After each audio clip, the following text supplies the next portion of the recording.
Business Storytelling Guide, Creating Impactful and Compelling Business Presentations Using Storytelling Techniques.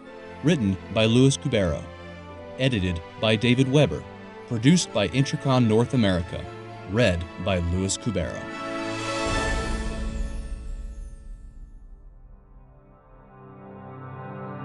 Act 1, Ordinary World. Chapter 1, Introduction.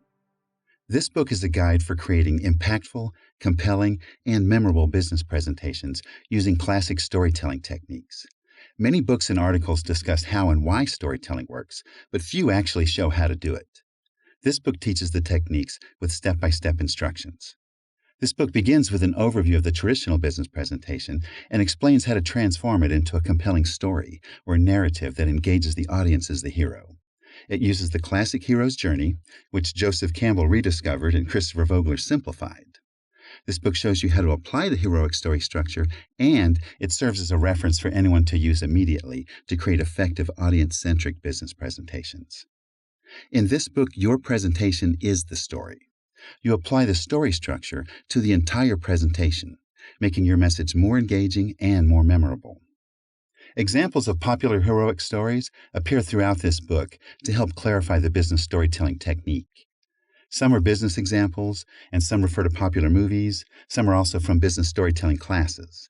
The reality is that many business storytelling examples are hard to find, but we're going to change that with this book. Business presentations are boring. Okay, we said it. We all know this statement has some truth to it, but how much longer do we have to put up with boring business presentations? Nowadays, business people commonly use the term slide whipping, which requires no explanation. Presentations of over 100 slides are common. This brings us to another business phrase, death by PowerPoint. Doesn't it seem odd that as important as business presentations are, we've had this problem for so long? Why is this the case? And is there anything we can do about it? Is this just the nature of business communication? In fairness, we should acknowledge the occasional great presentation. Once in a while, the presenter is a natural at informing, entertaining, and compelling the audience. What is this presenter's secret? And can you learn it? You will see that the answer is yes. But before we talk about a solution, let's look at some of the common problems with today's business presentations. The first problem is that presenters often focus on the product or the company, leaving the people in the audience to figure out how the message fits into their lives. This is frustrating for the audience. It's like talking to someone who only talks about themselves. You want to include yourself in the conversation, but you can't get a word in. This may seem easy to fix, but it's much more difficult than it appears. Another common problem is that presenters rarely rehearse. This means that the audience often hears a presentation given for the first time. This may seem satisfactory, but a rehearsed presentation is much more effective. The presenter can uncover problems during rehearsal and save the audience from having to experience them. Recall a presentation you've delivered many times. Don't you gain confidence each time you present? Without a doubt, rehearsals make a difference that is worth the time if you have it in this fast-paced world. Consider presenters who take for granted terms and acronyms that they use every day and assume that the audience knows what they mean. In reality, people probably do not know them, or they interpret terms differently. It's hard to get a serious dialogue going if the audience can't understand the presenter. Misunderstandings can go uncovered and unresolved throughout the entire meeting. Perhaps the biggest common problem that many presenters have is covering too much information in the time available. More is not always better in a presentation. You can shoot yourself in the foot wanting to be comprehensive. You end up focusing on data rather than conveying your message. This can be confusing, or worse, it can put people to sleep. Maybe this is useful if your audience needs a nap. When a presentation focuses too much on data, the presenter takes up all the time going through slides and avoiding interruptions, such as questions from the audience that derail the timing. The presenter usually holds questions for the end, but the time is usually gone by then. The audience is also too tired to bother with questions, and the meeting is over. This type of presentation discourages the one thing that most presenters want: participation from the audience. The question is this: how do you know if you've covered too much? Storytelling helps. These and other common problems are really just bad habits, and, as with all habits, it takes time and practice to change them. You need reasonable alternatives. Let's address this problem once and for all and make boring business presentations a thing of the past. Storytelling helps. That's right. Storytelling techniques can save you. Consider an effective presentation you have attended. You might have noticed that the person is a natural storyteller, talking directly to the audience, sharing personal experiences, and getting the audience to want to participate. You might be surprised to find that many successful presenters will say that they're scared to death. It's storytelling that gives them the edge to appear confident and natural. This is likely not your first time hearing about business and storytelling. Much research is done on the subject, and the findings consistently show the benefits of storytelling techniques. You probably know that embedding personal stories into your presentations makes them more dynamic and interactive.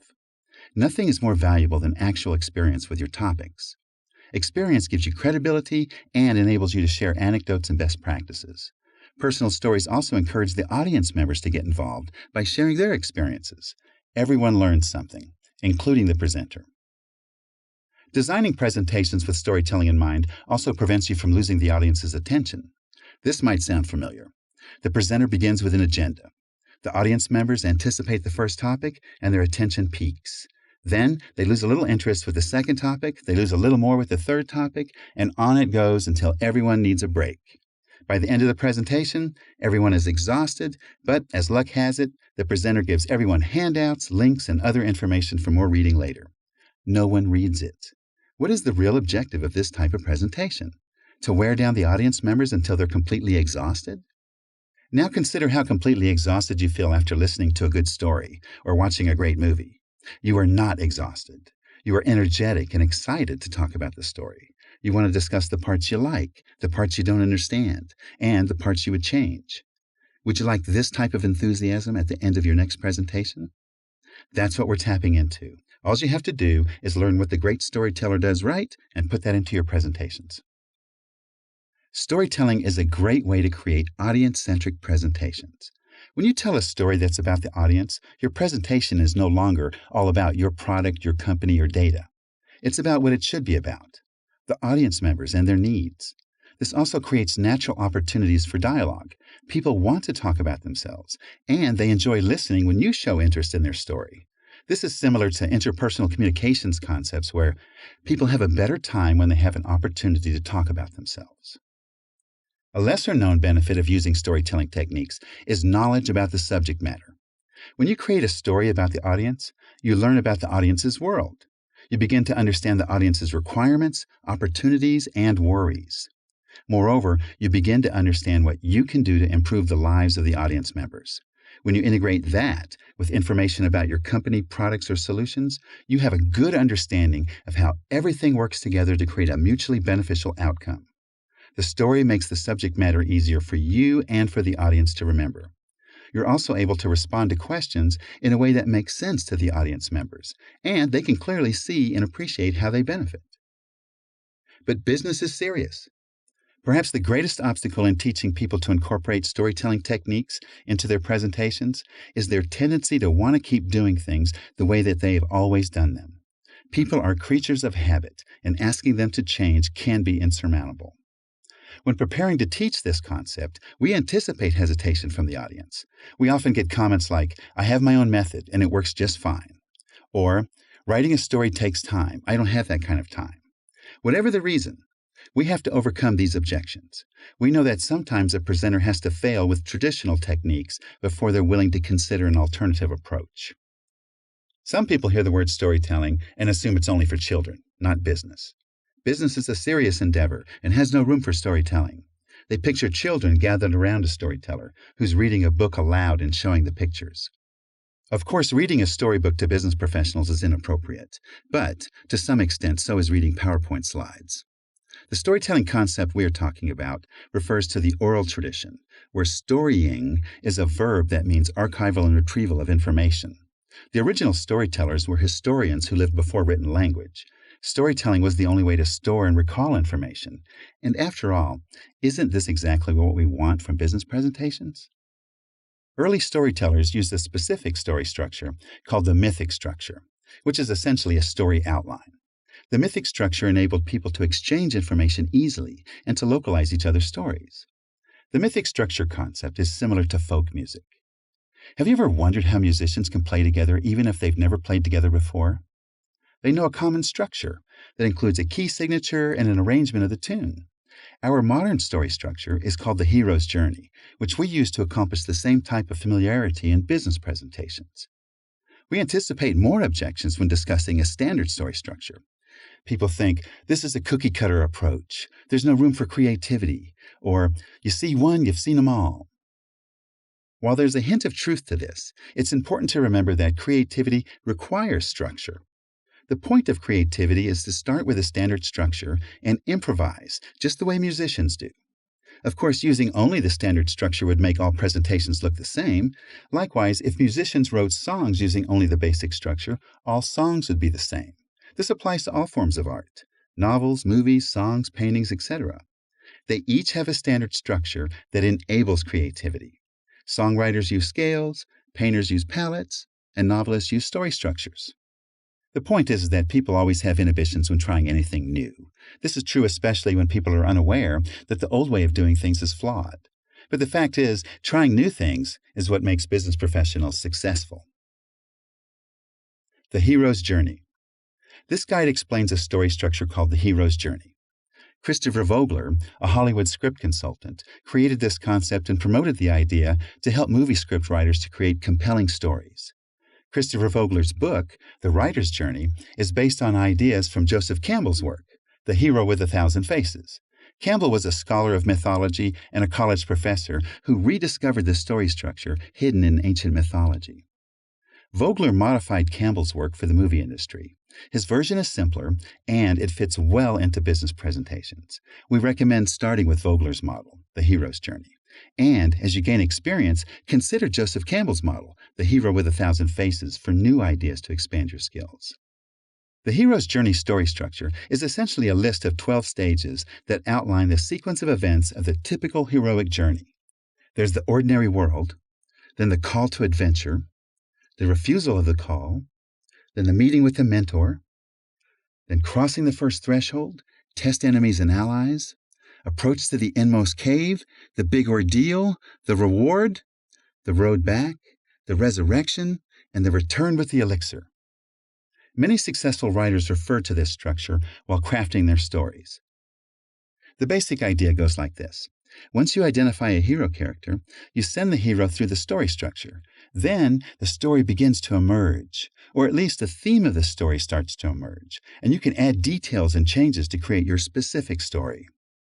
At first, you might have an easier time identifying the hero and then placing the hero in the story without the other characters. This way you can validate the hero before you complicate the story. As you gain experience, you'll learn to develop all of the characters at once and then place them into the outline. This approach gives you more ideas to work with as you develop your story. You might even develop a hybrid system where you start with a few characters and develop more as you go. Vogler's idea of sending the hero through the story structure looks like this. Heroes are introduced in the ordinary world, where they receive a call to adventure. They are reluctant at first, or refuse the call, but are encouraged by a mentor to cross the first threshold and enter the special world, where they encounter tests, allies, and enemies. They approach the inmost cave, crossing a second threshold, where they endure the ordeal. They take possession of their reward and are pursued on the road back to the ordinary world. They cross the third threshold, experience resurrection, and are transformed by the experience. They return with the elixir, a boon or treasure to benefit the ordinary world. This outline is a skeletal framework to start fleshing out the details of a specific story. This is not to say that the writer must follow each step precisely. It's just a place to start creating. The writer can add to each stage, delete stages, or move things around. The flexibility of the hero's journey structure makes it useful as a tool to create many different types of stories, including dramas, comedies, romances, or action-packed adventures. This inherent flexibility and universality, however, might be a little too much for the business presenter who wants a simple tool to build a story. A slight modification to the basic story structure makes it easier to use for presentations. We change the terminology to business terms to simplify the story structure for business people. Let's call this the business storytelling structure. In the business storytelling structure, the ordinary world of the hero's journey becomes the audience's situation or background in business storytelling. The call to adventure becomes the audience's needs or objectives. The refusal of the call becomes challenges and obstacles that the audience must overcome to meet those needs and objectives. And then meeting with a mentor from the hero's journey becomes your value proposition in business storytelling. In other words, how exactly you can help the audience overcome those challenges and obstacles to help them meet those needs and objectives. Then, crossing the first threshold in the hero's journey becomes overview or preparation in business storytelling. Test enemies and allies becomes supporting data for your value proposition. And then approaching the inmost cave becomes alternatives available to the customer. In other words, competing solutions. And the big ordeal of the hero's journey becomes conclusions as to why your solution is the right solution for the customer. The reward becomes agreement. The road back becomes the next steps. And the resurrection becomes support. And the return with the elixir from the hero's journey becomes the audience's satisfaction in business storytelling. Accordingly, the business story framework looks like this. Place the audience members into a situation or background where they have unfulfilled needs or objectives. They hesitate to change because of their unique challenges or obstacles, but you encourage them with your value proposition. Present an overview to prepare the audience members for supporting data that validates your claims. If alternatives exist, prove your unique qualifications with conclusions that are important to the audience members. Seek agreement from them, and then motivate them to take the next steps to implement your recommendations, and provide support to assist with the transformation. The result is the audience's satisfaction and the achievement of your objectives. The business storytelling framework is a good place to start implementing storytelling techniques into your presentations. It makes the process much easier. Start by using the framework as is, and use this book to guide you through the process of fleshing out the story. You can also use the Hero's Journey framework. If you do, start by using Christopher Vogler's The Writer's Journey. Know your audience. As mentioned, the first step to creating a story is identifying the hero character. In business storytelling, it's easy. The hero is the audience. This means that getting to know the audience is the identification of the hero. Get to know the audience members and understand the reasons why they are attending your presentation. Think about how you want your presentation to transform the audience members and how you want them to respond. This helps for choosing the right content to produce the desired outcome. Once your initial outline is finished, validate the content by asking, can the audience respond to this the way that I want them to? If not, make a few adjustments until the answer is yes. You can do this only if you know the audience. Other helpful questions to identify your audience. What do the audience members share in common? What challenges can I address? What solutions are available? What issues must the audience overcome? What surprises are in store?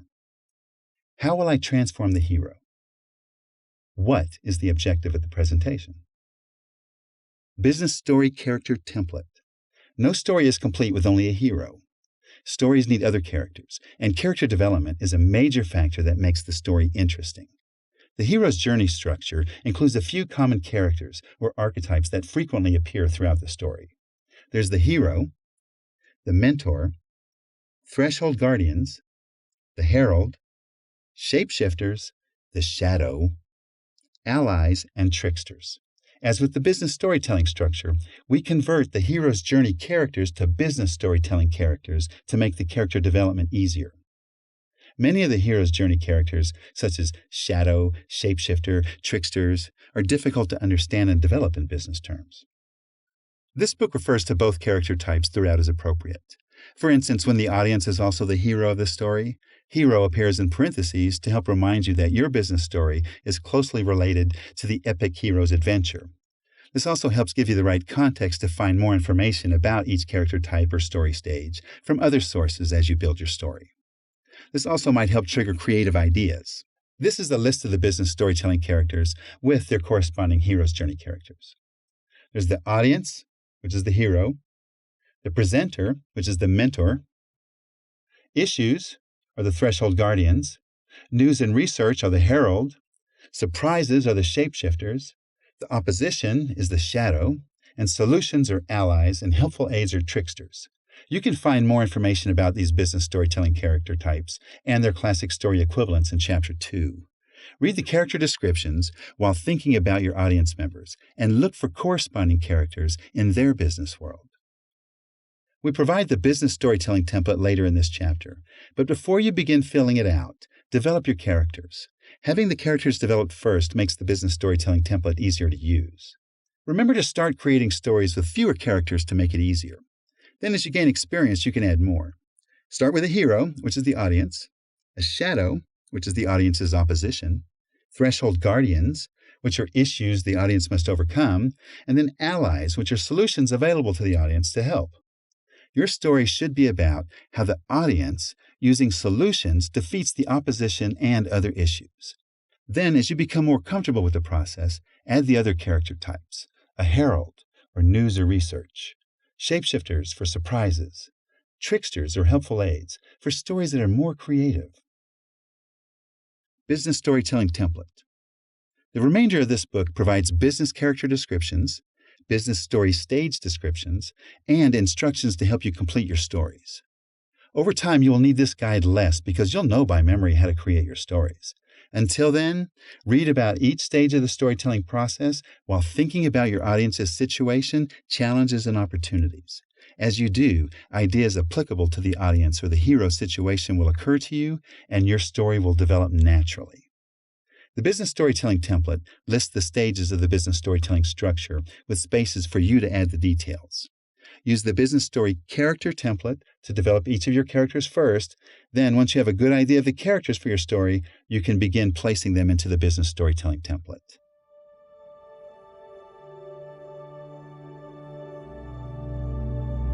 Act 2, The Special World. Chapter 2, Business Storytelling Characters. Use the business story character descriptions in this chapter for ideas to fill in your business story character template. Audience, or hero. The audience of your presentation is the hero archetype of the classic hero's journey. The audience is the focus of the story, just as the hero is the focus of every heroic story. The story is about the audience's transformation as the audience progresses through the adventurous tale. Thus, the focus of your presentation is the audience. You're missing the point if you focus on a product or your company. This is what audience-centric means. The presentation is a story that focuses on the needs and desires of the audience. An audience-centric presentation also involves the audience in a conversation. This is a more powerful presentation that is easier to remember and more enjoyable as a participant. You have to know the people in your audience before you can make them the hero of a story. You have to do some research about the audience members, their business, their goals, their obstacles, and their common needs. Why are they attending your presentation? What do they have in common that brings them together? Once you understand the answers to these questions, examine the reasons for attendance and figure out how the audience relates to the topics you plan to cover. Just knowing why the audience members are present and how they feel is a great starting point for placing them into your story as the hero character. You might find the process of developing the hero and the other characters a bit reiterative. You develop a good definition of the hero and then realize it doesn't quite fit into the story. You have to revisit and edit the definition. This is normal, and it is actually the best way to get it right. You'll recognize this when a revised definition pops into your head while you're moving the hero through the story structure. A thorough definition or description of your audience members also makes it easier to engage them in a conversation during your presentation. They can easily relate to your remarks when the story is about them. As you define your audience as the hero of the story, consider that they are transformed somehow during your presentation. This is part of your objective. Otherwise, what is the point of the presentation in the first place? Your goal is some kind of change to their world or a change to their behavior. This can be as simple as a need for information, and the transformation is that the audience has become sufficiently informed. The audience might be seeking a solution to a problem, and after hearing your proposal, their transformation is a change in behavior towards motivation and enthusiasm. As a rule, the changes they make are improvements to their lives that prepare them for success in upcoming adventures. Once you're satisfied with your definition of the hero character, make sure you keep it consistent throughout the story. This sounds easy, but it's not at first. Ideally, you want to grab the audience's attention and keep it. You can accomplish this as you flesh out your outline. Stay on track by asking yourself continually, what does this mean to the hero character? Or, what does this mean to the audience? Presenter, or mentor. The presenter of the business presentation is the mentor archetype of the classic hero's journey. Your role and responsibility as the presenter is to understand the challenges of the audience or the hero and assist the audience in its business objectives, its calls to adventure. Your presentation includes the function of meeting with the mentor. This part of the hero's journey usually occurs directly after the hero's refusal of the call to adventure. It's the audience's refusal of solutions or offers of help towards their business objectives. This implies that the audience has doubt, uncertainty, and other reasons to hesitate in accepting a change. Mentors are often previous heroes who have matured through their own heroic adventures and are now in a position to help others. In your presentations, you, the mentor, are providing the audience, the hero, with tools or gifts that are valuable in achieving business goals. As the presenter or mentor, your task is to move the people in the audience, the hero, through their business situation, their journey. You have to convince them to set their doubts aside and hear your value proposition, that's meeting with the mentor. Then prepare them, that's crossing the first threshold, with supporting data, or test enemies and allies, to eliminate alternatives, that's approaching the endmost cave, where they overcome the opposition or the shadow with conclusions, and that's the big ordeal. Having knowledge or experience with the subject matter is valuable as the presenter or the mentor. Remember that the classic mentor is often a previous hero. In other words, having some authority on the subject puts you in a better position to help your audience. You can draw from experience to provide helpful tips, best practices, or clear explanations about how things work. If you lack this type of expertise, enlist the help of people who do. The people in the audience will appreciate your ability to get answers to all of their questions. Think about why you or your team is qualified to help them and why they should pay attention to what you have to say. Although the mentor typically appears after the call to adventure in the classic hero's journey, keep in mind that you, the mentor, can appear anytime throughout your presentation or journey. It all depends on the needs of the audience or the hero. The goal for the presenter or the mentor is to have the people in the audience, the hero, move on to the next steps, the road back, after attending your presentation to achieve their business objectives satisfactorily. That's the return with the elixir. Know your part and play it well. Your audience's success may depend on it. Care about your audience and the success of each person, and genuinely offer help. They will notice that you care and will have open minds as they listen to your ideas. If you're new at business storytelling, rest assured, a few sincere attempts will grow your confidence and your ability to resonate with your audience. Issues, or threshold guardians. The issues in the business presentation are the threshold guardians of the classic hero's journey. These are the challenges that the audience members must overcome to achieve their business objectives successfully. Sometimes the issues are eliminated, sometimes worked around, sometimes converted to allies. In other words, turning a weakness into a strength. The audience faces challenges during the presentation. Think of the challenges as tests that strengthen character and prepare the audience or the hero to advance to the next threshold on the journey. The audience overcomes challenges to move to the next part of the business narrative. Sometimes the hero has little trouble dealing with a threshold guardian, and other times the hero struggles with repeated attempts before achieving success. While audience issues are problems to be solved, the issues are not the climax of your business story. The issues are really allies of the opposition or shadow, and overcoming them ultimately leads to a direct confrontation with the opposition or shadow, which is the climax of the story. Each issue can even be a story in itself, but be careful not to overdo it. Too many embedded stories can appear disingenuous. Issues, or threshold guardians, can occur anywhere throughout the business narrative. If they appear at the beginning, they can prevent the audience or the hero from accepting the challenge, the call to adventure. In the middle, issues can represent logical arguments or an approach to solving a problem. Issues or threshold guardians appearing near the end can represent the ultimate battle that decides victory. You can also combine issues with other story characters. This can create a situation where the mentor, you, or allies, solutions, become inhibitors to success. If you think about this, you can conclude that issues are common in business. You may even have your own stories of issues to relate. How and when issues appear in your business narrative depends on the details of the situation. The audience can deal with issues chronologically or sequentially, or depending on the situation, the audience might have to face them all at once. The hero might have to fight many battles at once. You have to be realistic here. The issues you present should reflect issues that the audience is likely to encounter. Preparing the audience for something that doesn't happen doesn't do a lot of good. When all of the issues are resolved and the opposition is defeated, you end with a successful conclusion. In business terms, this is the successful outcome of a business objective. Your audience wins, and that means you are successful too. After all, isn't this what you want to accomplish? Your success should never be a result of the audience failing. That's truly a conflict of interest. Typically, you share fate with the audience because you prepare them for the adventure, and they're responsible for completion. Both of these activities contribute to the successful outcome of the adventure and tie the presenter and the audience to some mutually shared business objective. News or research, or the herald. News or research in the business presentation is the herald archetype of the classic hero's journey. The herald brings the call to adventure to the hero. In business, the needs or objectives can come from many places.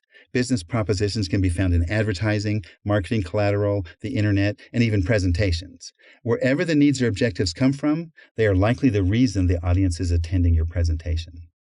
Typically in business storytelling, the audience members or the hero already recognize their needs or objectives, or receive the call to adventure. They have some reservations, and they are attending your presentation hoping that you can help with doubt or uncertainties. Your presentation transforms the audience members or hero so that they can improve their situation or their ordinary world. The needs and objectives or the call to adventure in your presentation are most likely a reiteration of the invitation to attend your presentation. In a way, the first part of your presentation, or Act 1, captures or summarizes the audience or hero's situation, their ordinary world, with issues and opportunities. This is intentional because in business storytelling, the first order of business is aligning with the audience. Heralds deliver news. In today's internet age, it may be a little confusing to identify the herald character. Is it the email message, the web page, or the tweet? None of these is correct. The herald character is the person or people who created the message. These other things are communication channels. The herald character uses channels to get the message out. A manufacturer announcing a new product, solution, or technology is a herald character, not the product or solution. A research company releasing their findings in a report is also a herald character. If you separate the message from the messenger, you can more easily identify the herald character. Business storytelling presenters incorporate this messaging into their narratives to remind or confirm what is required of the members of their audience to achieve their goals. As a result, the audience members experience their original concerns or doubts that your presentation specifically addresses. When teaching business storytelling, our objective, or call to adventure, is to encourage students, the hero, who are looking for ways to improve their presentation skills, to use the hero's journey method or structure. Students, the hero, feel uneasy about this for many reasons. Not enough time, too hard, etc. This is their refusal of the call. We recognize this concern, and we have modified the original story structure to make creating business stories easier. The goal is to have the students creating their own stories by the end of class. Each of the students attends because all of them have heard from a herald character that a new approach to developing business presentations is available, and they want to know more. The herald character can also be a competitor announcing a new product or technology, and your audience wants to know your response. A competitor might also have refuted one or more of your value propositions.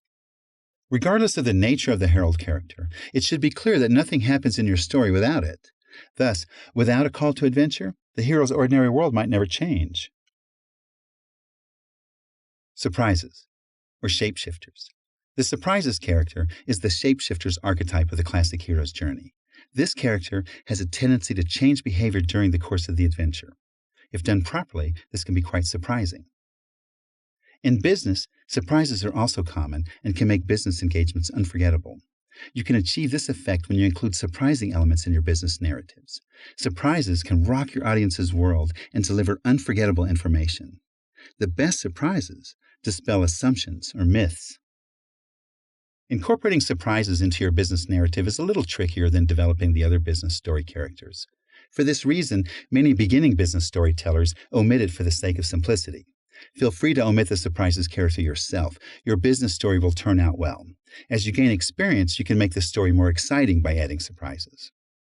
The nature of a surprise is that something changes unexpectedly or has caught the audience by surprise.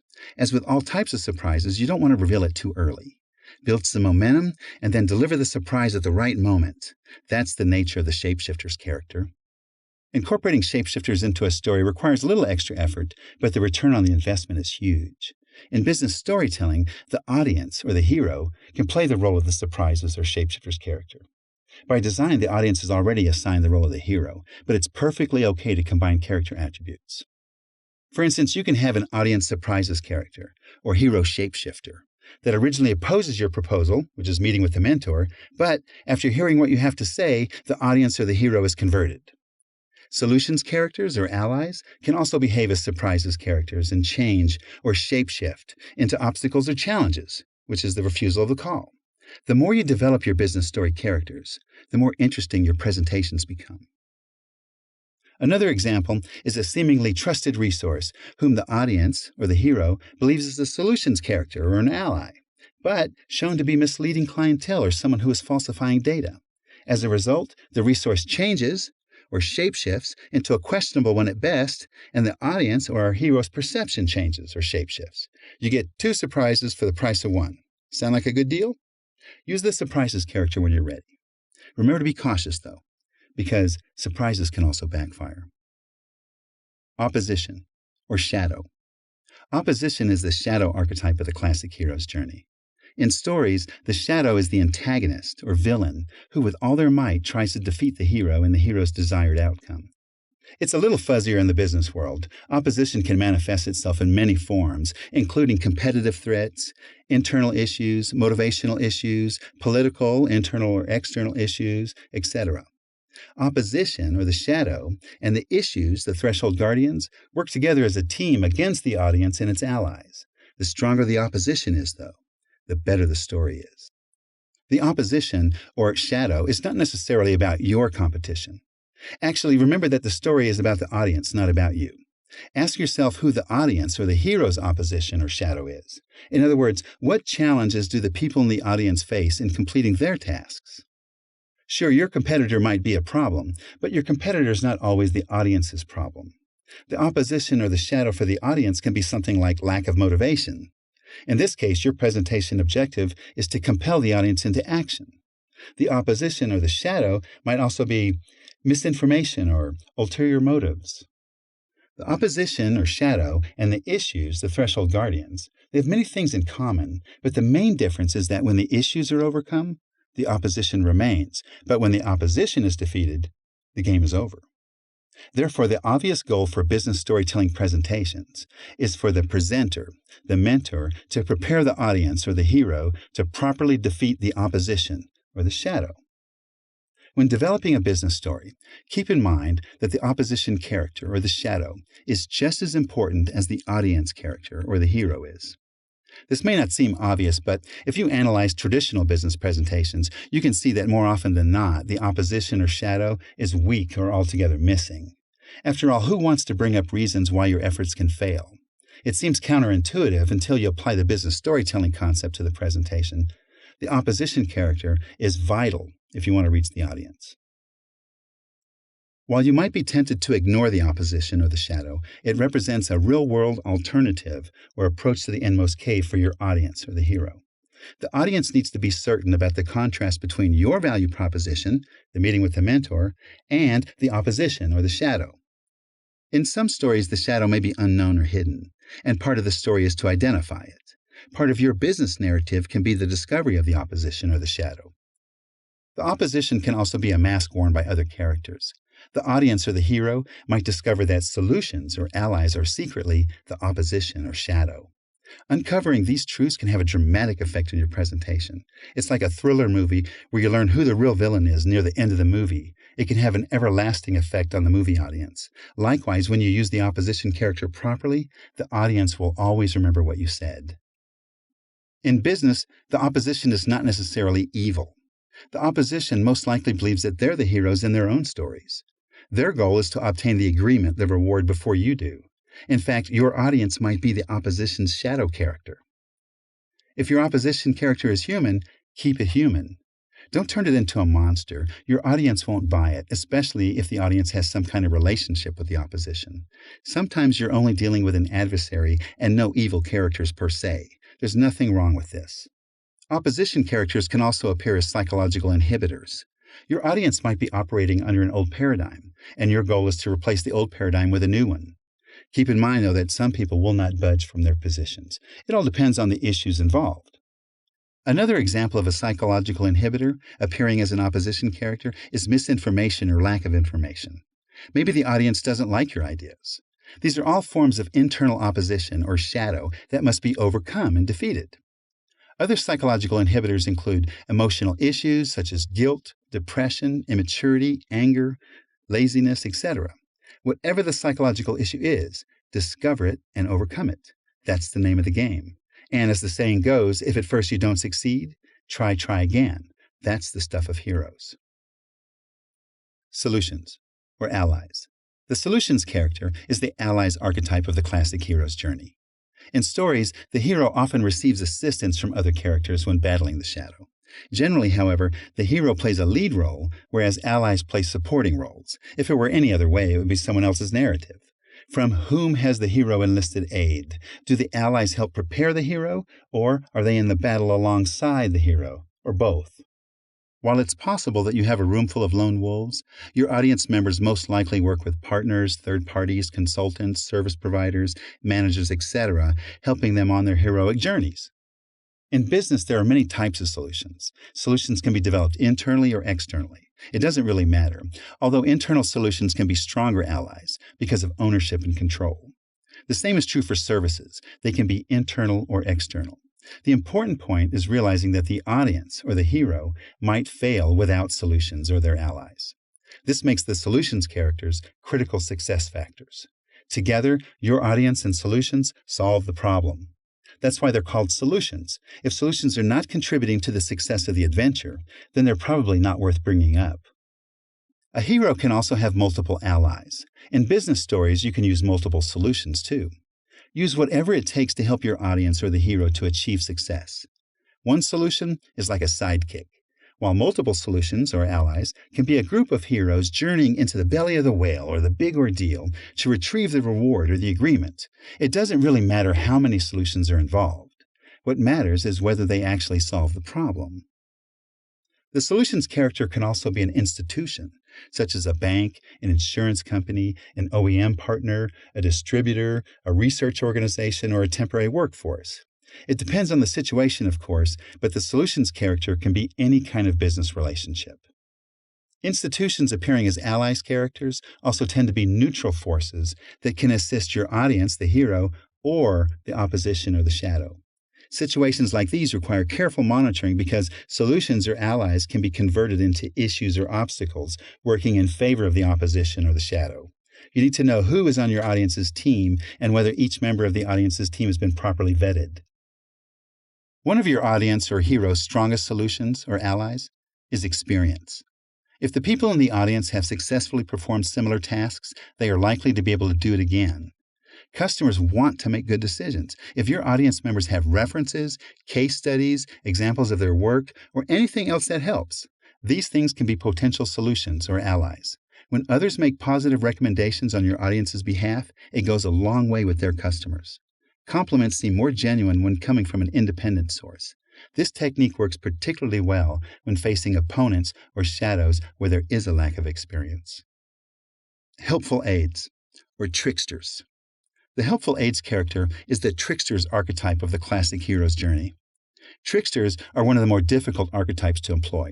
Beginning business storytellers typically omit it for this reason. The trickster's character makes things a little more interesting. It can be a motivational force that encourages the hero to get going on the adventure.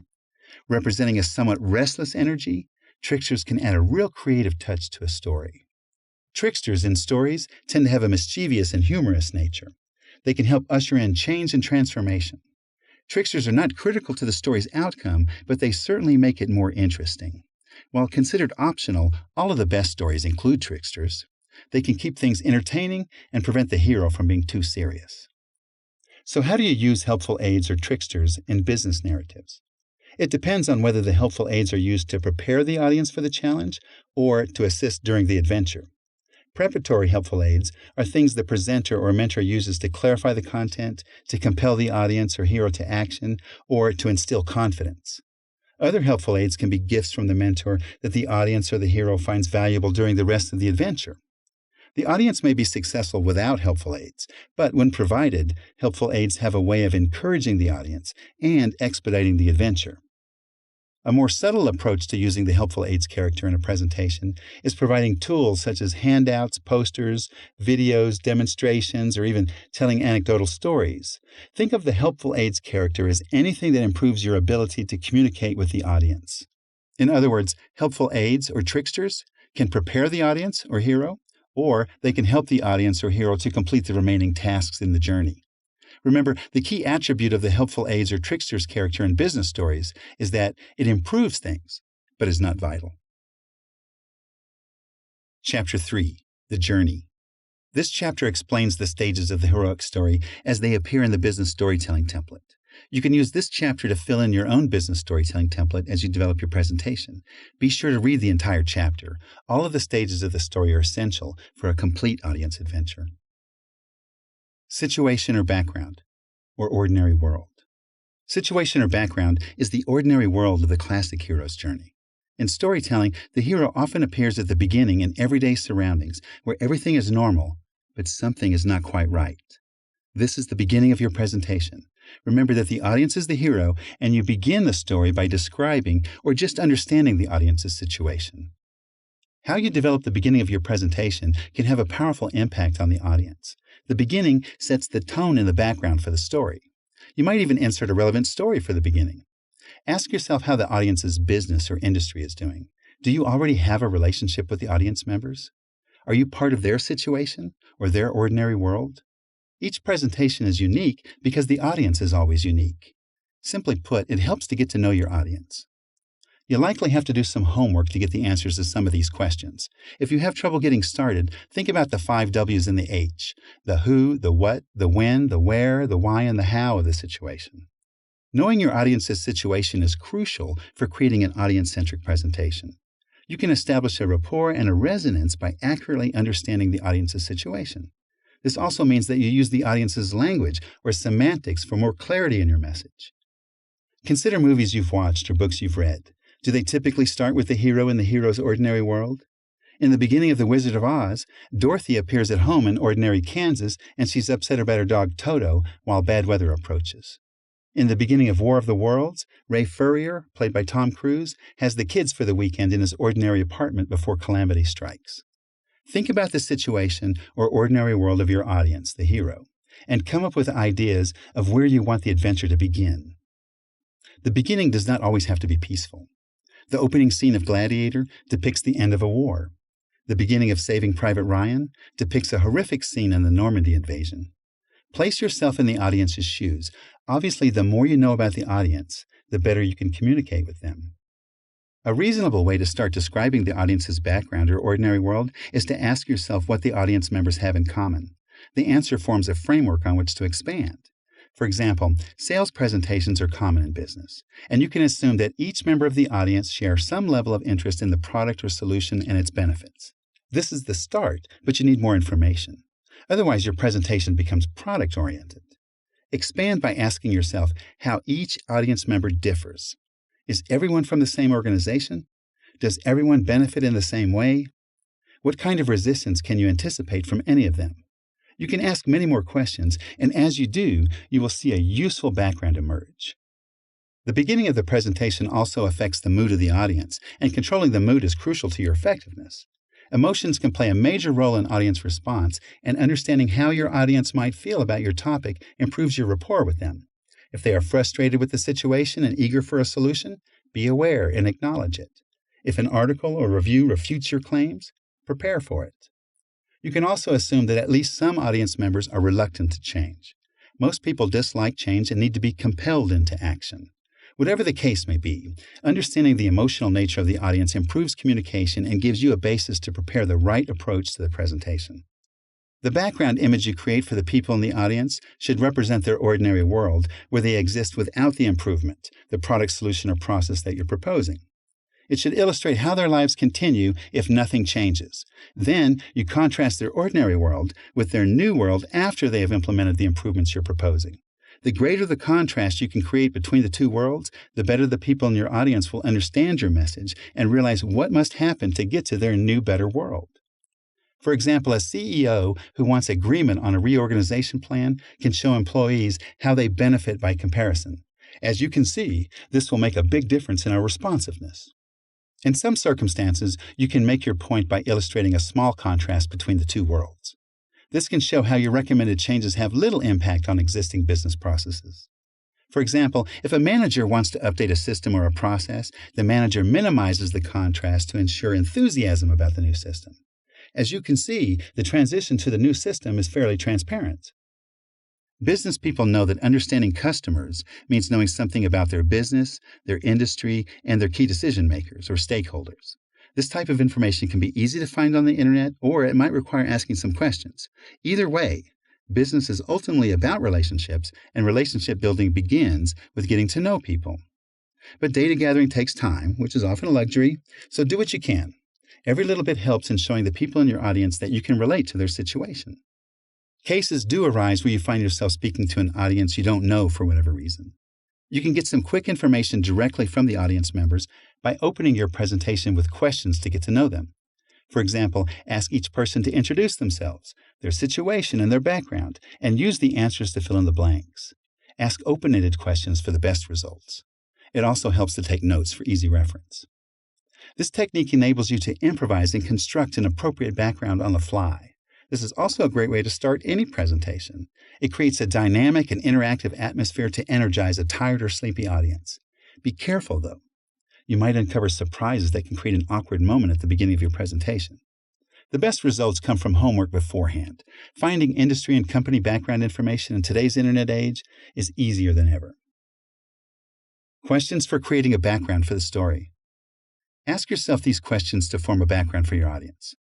Who is the audience or the hero? Where's the audience from? How is the audience transformed? What is the general mood of the audience? What is important to the audience? How do you want the audience to respond after the presentation? How does the audience know your expectations of them? Is the audience anxious to hear what you have to say? Why is the audience attending your presentation? What do you know about the audience? Are they looking forward to your presentation? Have you talked to this audience before? How'd it go?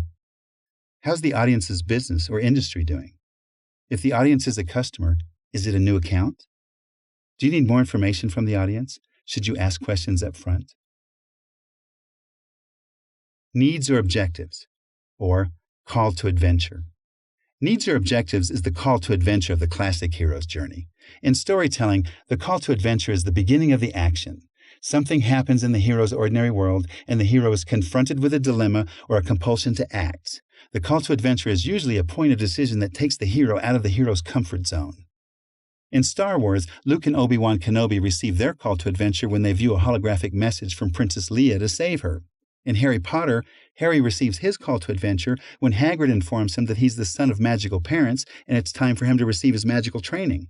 These examples show that the call to adventure is a crucial part of the story. The story wouldn't be the same without it. The call to adventure gets the ball rolling, and that's the purpose of the needs or objectives part of your presentation. The needs or objectives stage in the business storytelling is an extension of the beginning step. It's the time to identify the opportunity for the audience. You reveal what you or someone else are asking them to do. Is the audience seeking information about your topic? What is the outcome if they achieve the needs or objectives, or heed the call to adventure? Sometimes a call to adventure includes a competitive element. Ask yourself a few questions. What is the competitive situation? Is your topic controversial? Does the audience already have an opinion about your topic? You might be asking the people in the audience only to keep an open mind about something. Competition can manifest in many ways, and it's critical to acknowledge it early to diffuse it.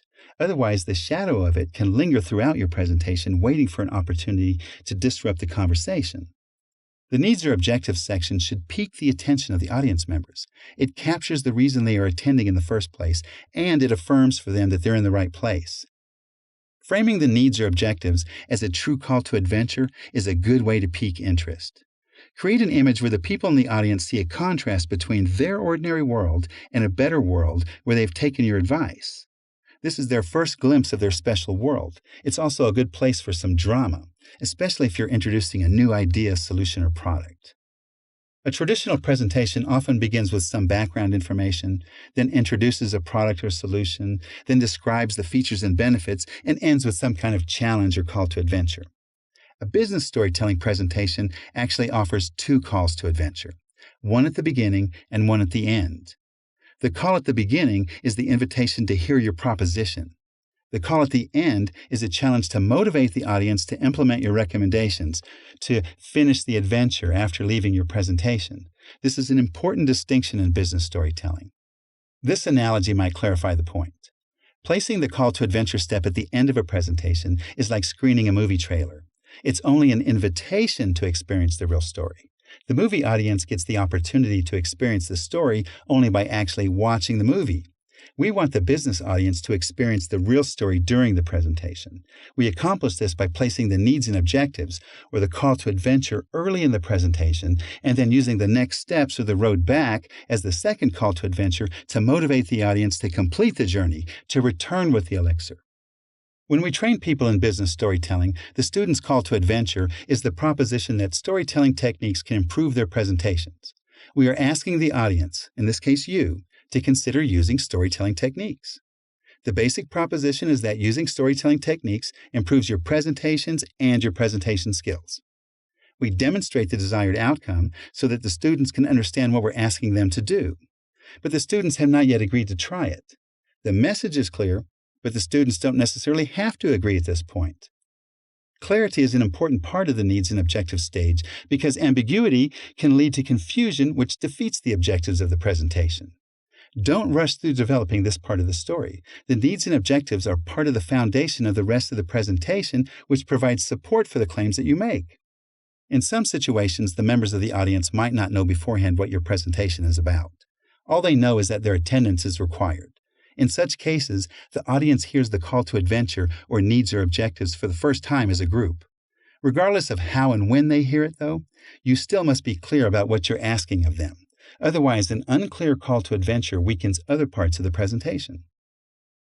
Questions to help identify the needs or objectives of the audience. What do the people in the audience need that you can offer them? What needs are the people in the audience aware that they have? Why does the audience need to hear what you have to say? What is the audience looking for? New functionality, improved productivity, reliability, or lower costs? How long has the audience had the issues your call to adventure deals with? Typically, a call to adventure is presented by a herald. Who is providing the news or research or herald in your story? Are the audience members looking for a breakthrough idea or improvements to the systems or processes they have now?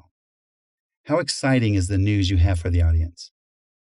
Who are the competitors that are offering similar solutions or proposals? What competitive advantages does your solution provide for the audience? What is the audience's window of opportunity, and when does it expire? What requirements does the audience have that you can help to meet? What problems is the audience dealing with or avoiding? Is the call to adventure intriguing and compelling? Challenges or obstacles, or refusal of the call. The challenges or obstacles is the refusal of the call of the classic hero's journey. In stories, this is some kind of hesitation, uncertainty, or fears about heeding the call to adventure. Movies, again, provide good examples of these story elements in practice. Luke Skywalker in Star Wars refuses his call to adventure when he tells Obi-Wan Kenobi that he can't help save the galaxy because he has chores to do, and his aunt and uncle will be upset if he does not finish them. Maximus Aurelius in Gladiator refuses his call to adventure when he rejects the king's request to lead Rome. Frodo in Lord of the Rings refuses his call to adventure when he first refuses to carry the ring. This stage of the story is easy to overlook in presentations, but it's valuable because it forces you to be honest with yourself by asking why the audience or the hero would refuse the needs or objectives or call to adventure. Every presentation is unique, but you can consider some generalities. Start by analyzing your competition. The audience is likely to be aware of similar proposals, and the audience needs to know why your proposal is the best choice. Then analyze what might prevent the audience from successfully accepting your recommendations and fulfilling its needs and objectives. What is the audience's history? What would cause each audience member to say no or disagree with you? The challenges and obstacles step is not necessarily easy, but a little reflection helps to identify things that might jeopardize the success of your proposal. Maybe the people in the audience have their own competition who wants the same outcome. Maybe the audience needs an advantage. Place yourself in the audience's shoes and see it from their perspective. At this point of the process, you should have a good idea about the audience's world, their opportunity, and the challenges they face. The challenges and obstacles stage is dependent upon the audience and the subject matter being discussed, and the obstacles and challenges can be minimal or severe. For example, if the proposal is a new technology or process, the audience might be eager to adopt it. The audience might have questions and doubts, but you are better prepared when you anticipate these things by analyzing why members of the audience might reject the proposition. You show them that you truly understand their needs. When teaching business storytelling to students, we anticipate common reasons for hesitation or refusal. These include laziness, lack of time to learn the concepts, deciding that the way they do things now is working well enough, refusal to take storytelling seriously, etc. Our strategy is to demonstrate the business storytelling process and let the students practice the process several times for themselves. These classroom successes encourage the students to use what they learn in their business presentations. This transforms their ordinary world. When this happens, each student experiences for themselves the benefits of business storytelling. In other words, the return with the elixir. The challenges and obstacles stage can be difficult. If you have competitors, consider what they're saying. They obviously are offering reasons why the audience should accept their proposal versus accepting yours. Opposing ideas can also take the form of competition. These are challenges for the audience. You might disagree with the competition, but the reaction from the audience is all that matters. If you don't have competition, you might be in a new market where the audience members feel doubt and uncertainty. These are the challenges and obstacles to them. Acknowledging doubts, concerns, and disposition can make the difference.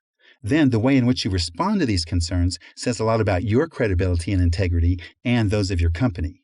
You can lose credibility unless you're prepared for the audience's refusal. Questions to help identify the challenges and obstacles of the audience.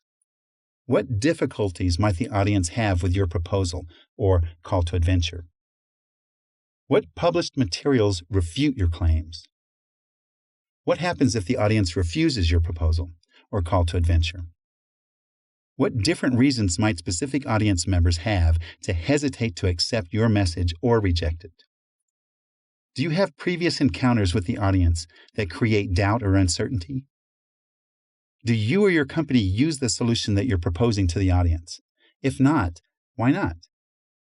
What questions will the audience have about the call to adventure? What alternatives are available to the audience? How do they view alternatives to your recommendations?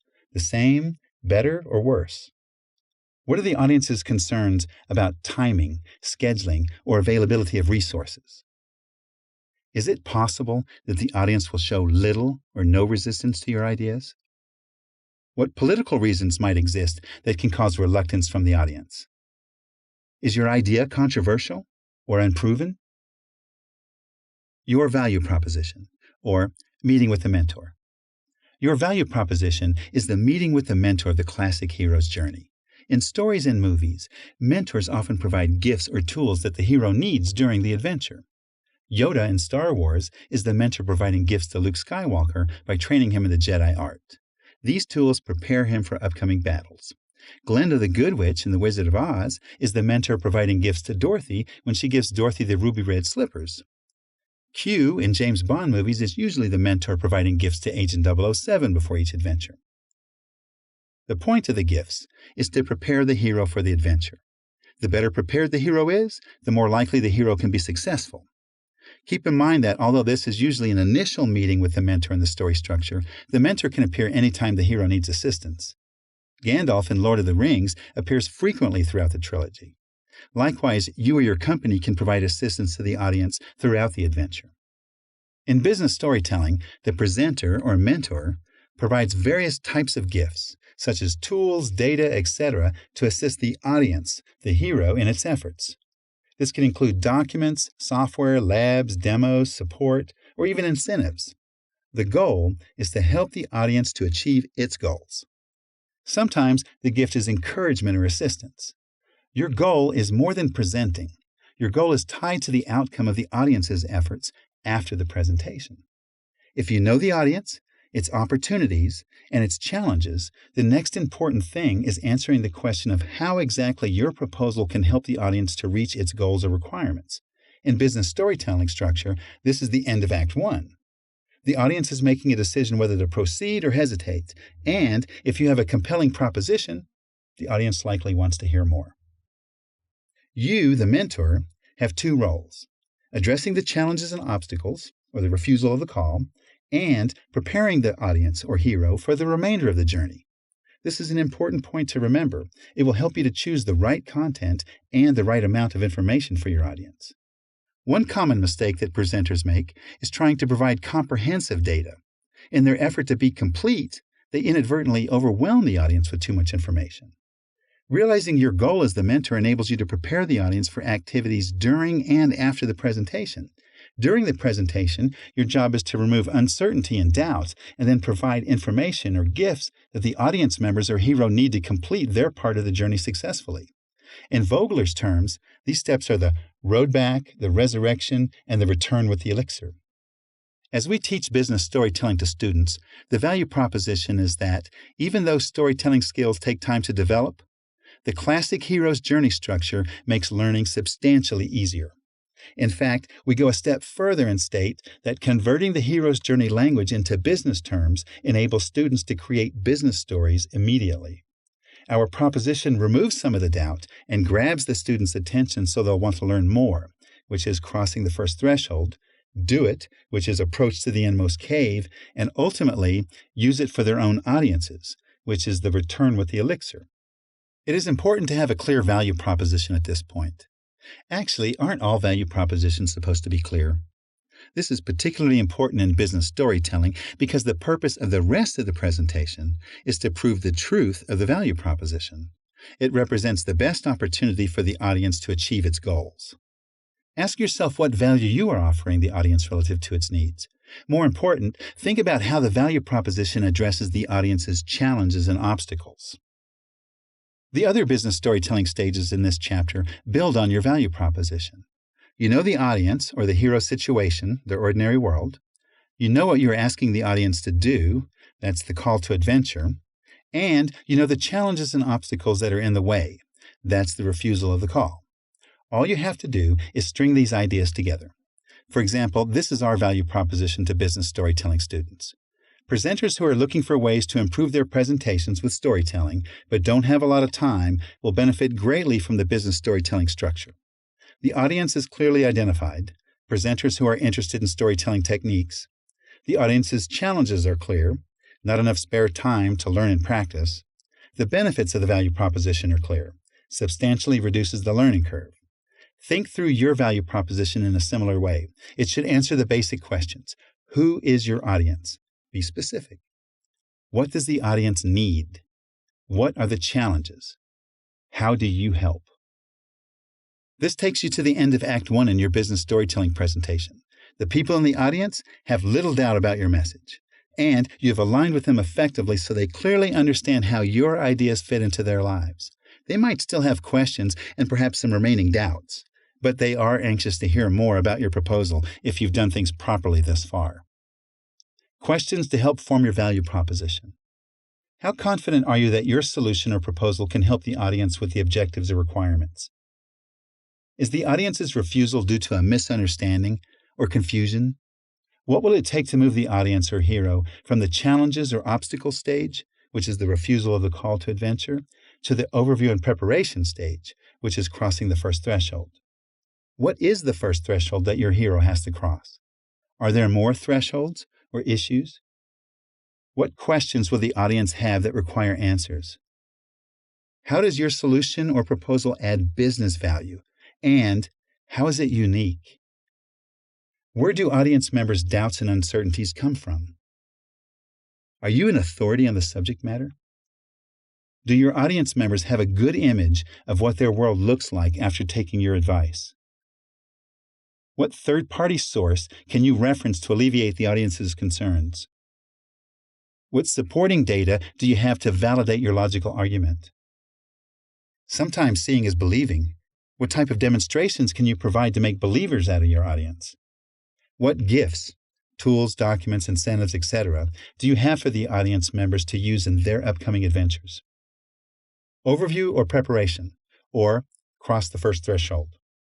Overview or preparation is the cross the first threshold stage in the classic hero's journey. In storytelling, approaching a threshold likely leads to encountering challenges and other obstacles. These types of challenges and obstacles are called threshold guardians.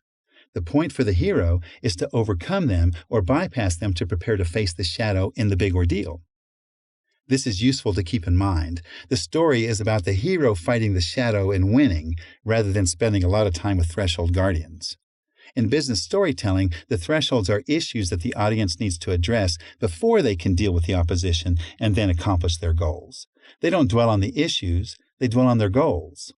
The overview and preparation stage in the presentation is your opportunity to prepare your argument, discuss the agenda, etc. For instance, if you've gathered data for your presentation, you can prepare the audience to hear the facts by describing the process you used to collect the data, such as sampling methods, projections, or whatever you have done to justify your value proposition. If you're preparing an argument, consider defining your terminology. Often misunderstandings are a matter of semantics, and defining terms can effectively move the audience past this problem. Your proposal might require the audience to address more than one issue or concern, or cross more than one threshold. As in storytelling, the hero might face many challenges in preparation to face the shadow. However, after crossing the first threshold, there's no turning back. The journey has begun. It is important to remember that your presentation is designed to get the ball rolling or the adventure started in the same way. You get the adventure started, and the adventure carries the audience away to subsequent challenges. Your presentation can advise the audience on the order in which to face the challenges and on the right approach to tackling each one. By focusing the content on preparing the audience or the hero to overcome the first challenge or cross the first threshold, you empower the audience to assume ownership of the adventure, perhaps with your timely assistance. Every presentation is unique, but all should follow this general form. Get the audience or the hero to overcome the challenges or obstacles, that's crossing the first threshold, face the opposition, that's experiencing the big ordeal, and reach their objectives, which is return home all the wiser. Samwise Gamgee in The Lord of the Rings prepares Frodo to cross the first threshold when he tells Frodo that if he takes one more step, he will be the furthest from home he's ever been. After Frodo takes the step, the journey has begun, and there's no going back. Luke Skywalker in Star Wars crosses his first threshold when he leaves his home planet of Tatooine. He is committed to the adventure and cannot go back. Peter Parker in Spider-Man crosses the first threshold when a strange spider bites him. His adventure begins, and he cannot go back. These examples of crossing the first threshold are essential to their stories. This suggests that the overview or preparation stage is essential to your presentation. The audience or the hero might have other issues or thresholds to face. But if you identify the first one properly, there should be no turning back. Questions to help form your overview or preparation for your audience. Does the audience need an agenda of the topics you plan to cover? What terms or acronyms should you define to help with communication? Does your first threshold urge the hero to continue on with the journey? Oddly enough, the first threshold can be a story by itself. Do you have a relevant story that can function as the overview or preparation or crossing the first threshold stage? If you're presenting data, what methods were used to collect, analyze, or report it? Is the audience or hero willing to cross the first threshold? The answer should be yes, because this is the purpose of the business storytelling stages you've completed so far, right? What gifts have you, the mentor, provided for the audience, the hero, to use to help with the challenges, which are crossing the first threshold, approaching to the endmost cave, the big ordeal, and the road back? Perhaps you can teach the audience how to use the gifts and tools before continuing the journey. What do you share in common with the audience? Sharing common experiences and goals can be a great start. Do you practice what you're recommending to the audience? Presenters often overlook this. This poses questions from the audience. Why should we believe this? They don't even use it. Supporting data, or test enemies and allies. Supporting data is the test enemies and allies stage of the classic hero's journey. In classic storytelling, this is the introduction of additional characters in the story. Heroes typically associate with allies, enemies, and other characters during their adventures. Typically, this part, Act 2, is the largest part of the presentation. Act 1 is the delivery of your value proposition. Now it's time to back it up. The supporting data stage is the foundation of your proof of the value proposition. This requires tangible data. For example, if you indicate that your idea or solution is better, faster, easier, or cheaper, you must back it up with proof. Supporting data, or allies, are premises or proof points for your value proposition. The supporting data stage is a good place to integrate these components into your presentation. This includes information such as third-party testimonials or trade magazine articles that can add substantial weight to your argument. Other supporting data can include critical embedded technologies or compliance to standards. Adding information about these allies is equivalent to character development and goes far to help hold the audience's attention. You can easily accomplish this by sharing something relevant about each solution. The audience can relate and more easily remember your point. Remember not to overdo it. Do just enough to make your point. Gathering and presenting the right supporting data can require a little time and effort, but it is the crux of your presentation, and it must be correct to be effective. Presenting invalid arguments or using faulty data can quickly defeat your business objectives. The audience also needs to understand your logic and possibly be able to reconvey the message to others. Therefore, you have to provide proof of your value proposition. If you have competition, this is a good place to introduce it. You can also instead hint at competitors at this point and then elaborate on them in the alternative stage. If your proposal includes references, mention them as supporting data. This includes reports, case studies, or testimonials of others who have benefited from your solution. Your data can include your own test results or reports from your own company, but the best data comes from third-party sources. Regardless of the source, though, the purpose of the data is to prove what you say you can do for the audience. Keep in mind that the same types of tools can be used against you. For instance, an article may exist that reviews your product and concludes that your product is not what you say it is. A competitor might have marketing collateral that shows that their product or solution is superior. These things might be true or not, but if you want to resonate with your audience, you must address these issues. The opposition, or shadow, and challenges and obstacles, the threshold guardians, naturally include anything that prevents or stalls the audience's adoption of your ideas, products, solutions, or recommendations. Think about the supporting data stage as laying out a logical argument that the audience understands. After you present your data and build your case, no one should doubt the validity of your argument. Use charts, tables, and other graphics, in other words, helpful aids, to show historical data, current usage levels, growth trends and opportunities, test results, data comparisons, and anything else that helps your case. Every situation is unique, so it's hard to generalize. Whatever your situation is as the presenter, consider the types of tangible data required. The key word is tangible.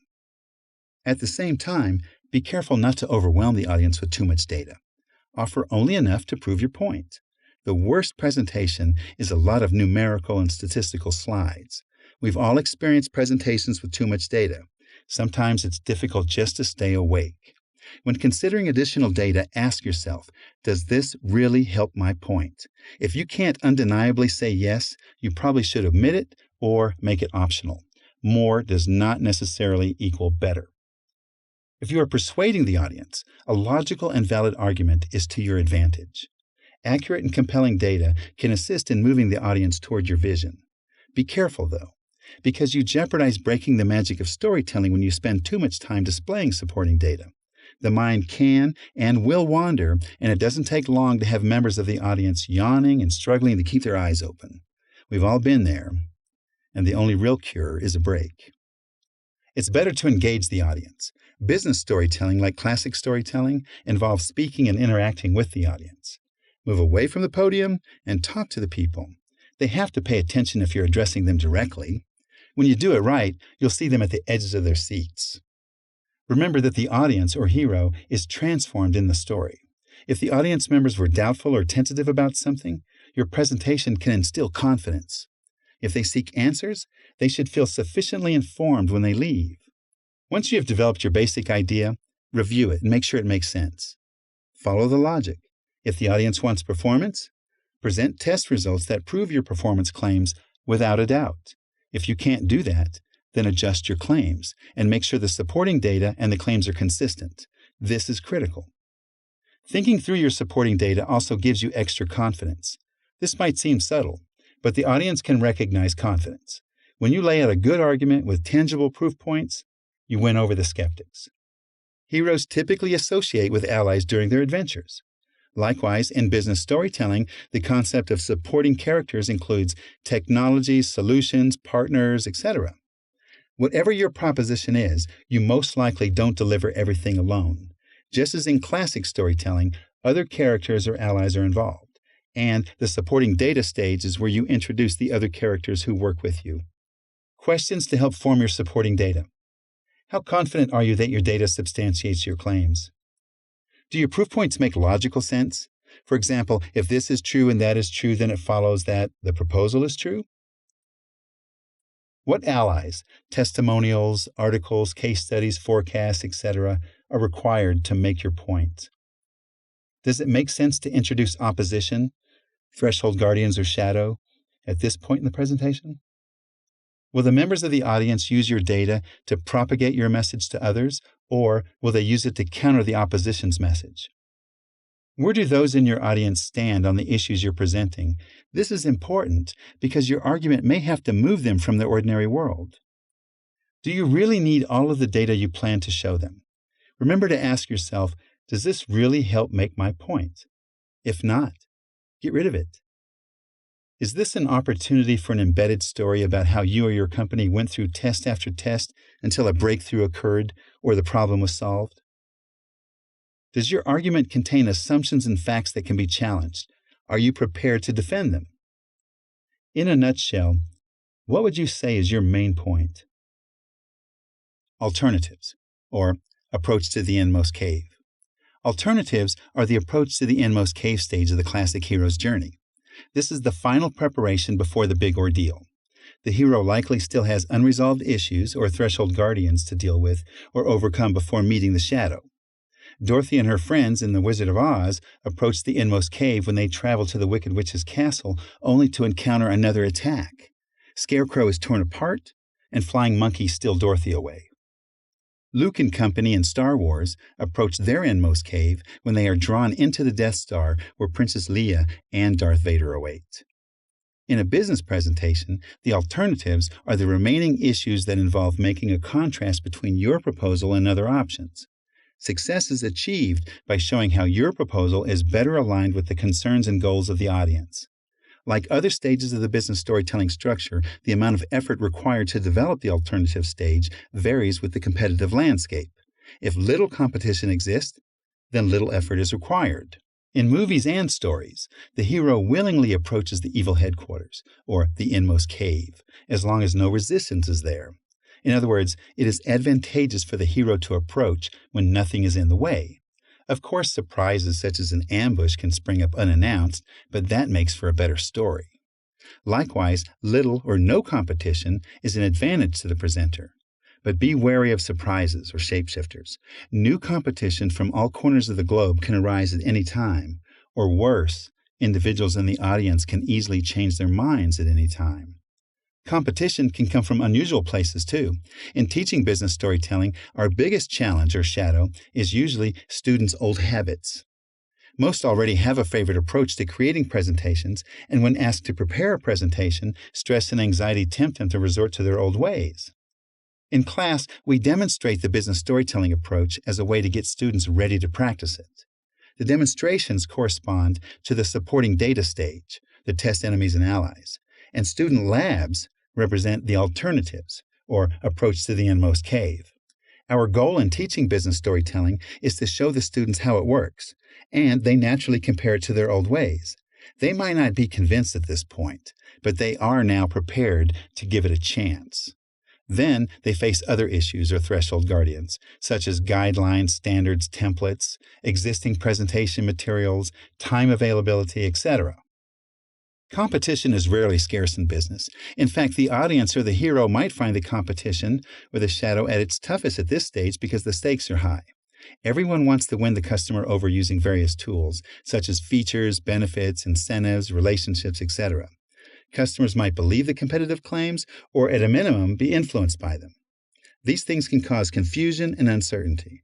The alternative stage is your opportunity to address these concerns. The key to reducing competitive threats is to show how your proposal provides the best opportunity for the audience to achieve its goals. Choose your battles carefully when dealing with the competition and engage wholeheartedly into opportunities where you have a clear advantage. This isn't always possible, but it is a good strategy for success. In a difficult competitive situation, remember that the key to victory is helping the audience to achieve its objectives. Features and specification wars play second fiddle to this fundamental principle. Realize when you have the competitive advantage and capitalize on it. But be careful how you present it. You're vulnerable when you spend too much time talking about your advantages instead of addressing the audience's problems. This is like talking to someone who always talks about themselves without asking questions or listening. Make your presentations audience-centric, and you have a better story to tell. You are more convincing when you show people that your product, solution, or proposal is uniquely capable of solving problems. This solidifies your qualifications and makes the competition essentially irrelevant. You claim your value proposition in Act 1 and offer supporting data in Act 2 to substantiate the claim with convincing proof points. Make sure your proposal is reasonable from the audience's perspective, and be careful to avoid subjectivity. Subjectivity can lead to disagreement. Believing in your proof points is important, but it's vital that your logic and data are agreeable to the people you are addressing. You cannot force them to see it your way. You are more effective when you understand their point of view and present your value proposition as it relates to them, their issues, and their concerns. This becomes the starting point to move the audience from point A to point B, but you must start from their point A. Questions to help define and understand possible alternatives to your proposal. What are the reasonable alternatives to your proposal? How does your solution compare to that of the competition? How are you better? Or is your product easier to use, faster, more reliable, or more cost-effective? How are your strengths better aligned with the audience's goals and objectives? In other words, can you make the advantages, ideas, or solutions of the competitor seem irrelevant? What third-party sources are available to corroborate your story? Independent studies work great. Where can you find studies that refute your claims? Are you prepared to respond to them? How might you demonstrate your advantages? Remember, seeing is believing, and a demonstration can be quite effective. Does your competitive data clearly show how your solution is qualified to deliver the results that the audience needs? Can you describe the outcome if the audience chooses an alternative solution or no solution at all? If the audience includes influencers instead of decision makers, are the influencers capable of championing your idea within their organization? Do they need a gift from you, the mentor, to help in their efforts? Do you have multiple solutions from which the audience must choose? What help do the audience members need to assess their options? What analogy or story can you share that makes your point? After reviewing competitive data, how confident are you about your strategy? How can you remove doubt or uncertainty with your argument? How can you obtain better data? Do you need to change your claims based on data that the audience has? If the claims and the data don't match, you risk losing control of the outcome of your presentation. What is your greatest fear? What can you do to ensure that your greatest fear doesn't happen? Anticipating and planning responses to difficult parts of your presentation can make all the difference between achieving your goals and being caught by surprise and stumbling through your responses. Conclusions, or the big ordeal. The conclusion stage is the big ordeal step of the classic hero's journey. In traditional storytelling, the big ordeal represents the major crisis in the story, but not the climax. Heroes can win the big ordeal, but they are only halfway through the story. The climax is a bigger event that follows. In teaching business storytelling, our big ordeal occurs after the students practice the business storytelling technique in class. The opportunity to verify the concepts contributes significantly to the student's story, but the real climax occurs when they leave the classroom and use business storytelling techniques in their own presentations. In sales presentations, true victory occurs when the customer is satisfied with their decision to choose your products or solutions. This means that winning the conclusions, or the big ordeal stage, is crucial to a successful outcome and to preventing a tragic ending to the story. The conclusion stage, or the big ordeal in your presentation, is a wrap-up, a summary, or closing remarks of your logical argument. It should include the features of the proposal that are most important to the audience. Remind the audience of the available options, and if you're offering a variety of choices, offer the pros and cons of each one. This stage is also an opportunity for the audience members to ask questions or to make comments. Allow sufficient time for this. This is an opportunity to resolve any remaining issues. Don't assume everything presented was understood. Verify it during this stage. If you've done your homework properly, there should be no big surprises. You've collected strong data and verified assumptions. This makes the conclusion stage a formality in a way because you already answered all of the questions. However, beware, surprises do happen and can create a real crisis in the story. Consider a sales presentation where you prove your case logically and show how your solution is unique and superior. You remind the audience of the key points or features of your proposal and differentiate it from the competition. You ask for questions or concerns and ask for an agreement, an order, approval, purchase order, etc. At this point, you don't know for sure if the audience agrees, but you completed all of the steps and asked for the sale. The odds are in your favor because you covered your bases. Your value proposition is sound and your proof is solid. You addressed competitive threats and now they are less of a threat or eliminated. You've placed yourself in your customer's shoes and you know what's really important to them. You focused on helping them to achieve their goals and you avoided feature and spec wars. You have proven that even if your competition might offer features you lack, the features are irrelevant because the competitor doesn't help customers with their goals as well as you do. Questions to help determine why your proposal is the best alternative for your audience. How comfortable are you about your logic and your chances of the audience agreeing with you? What unanswered questions might the audience have? In business, we tend to seek agreement or at least consensus. Is it time to summarize your main points and ask for the order? Are you prepared for objections? Is it time to make concluding remarks and address any further questions? How does your audience or the hero fare against its greatest opposition or shadow?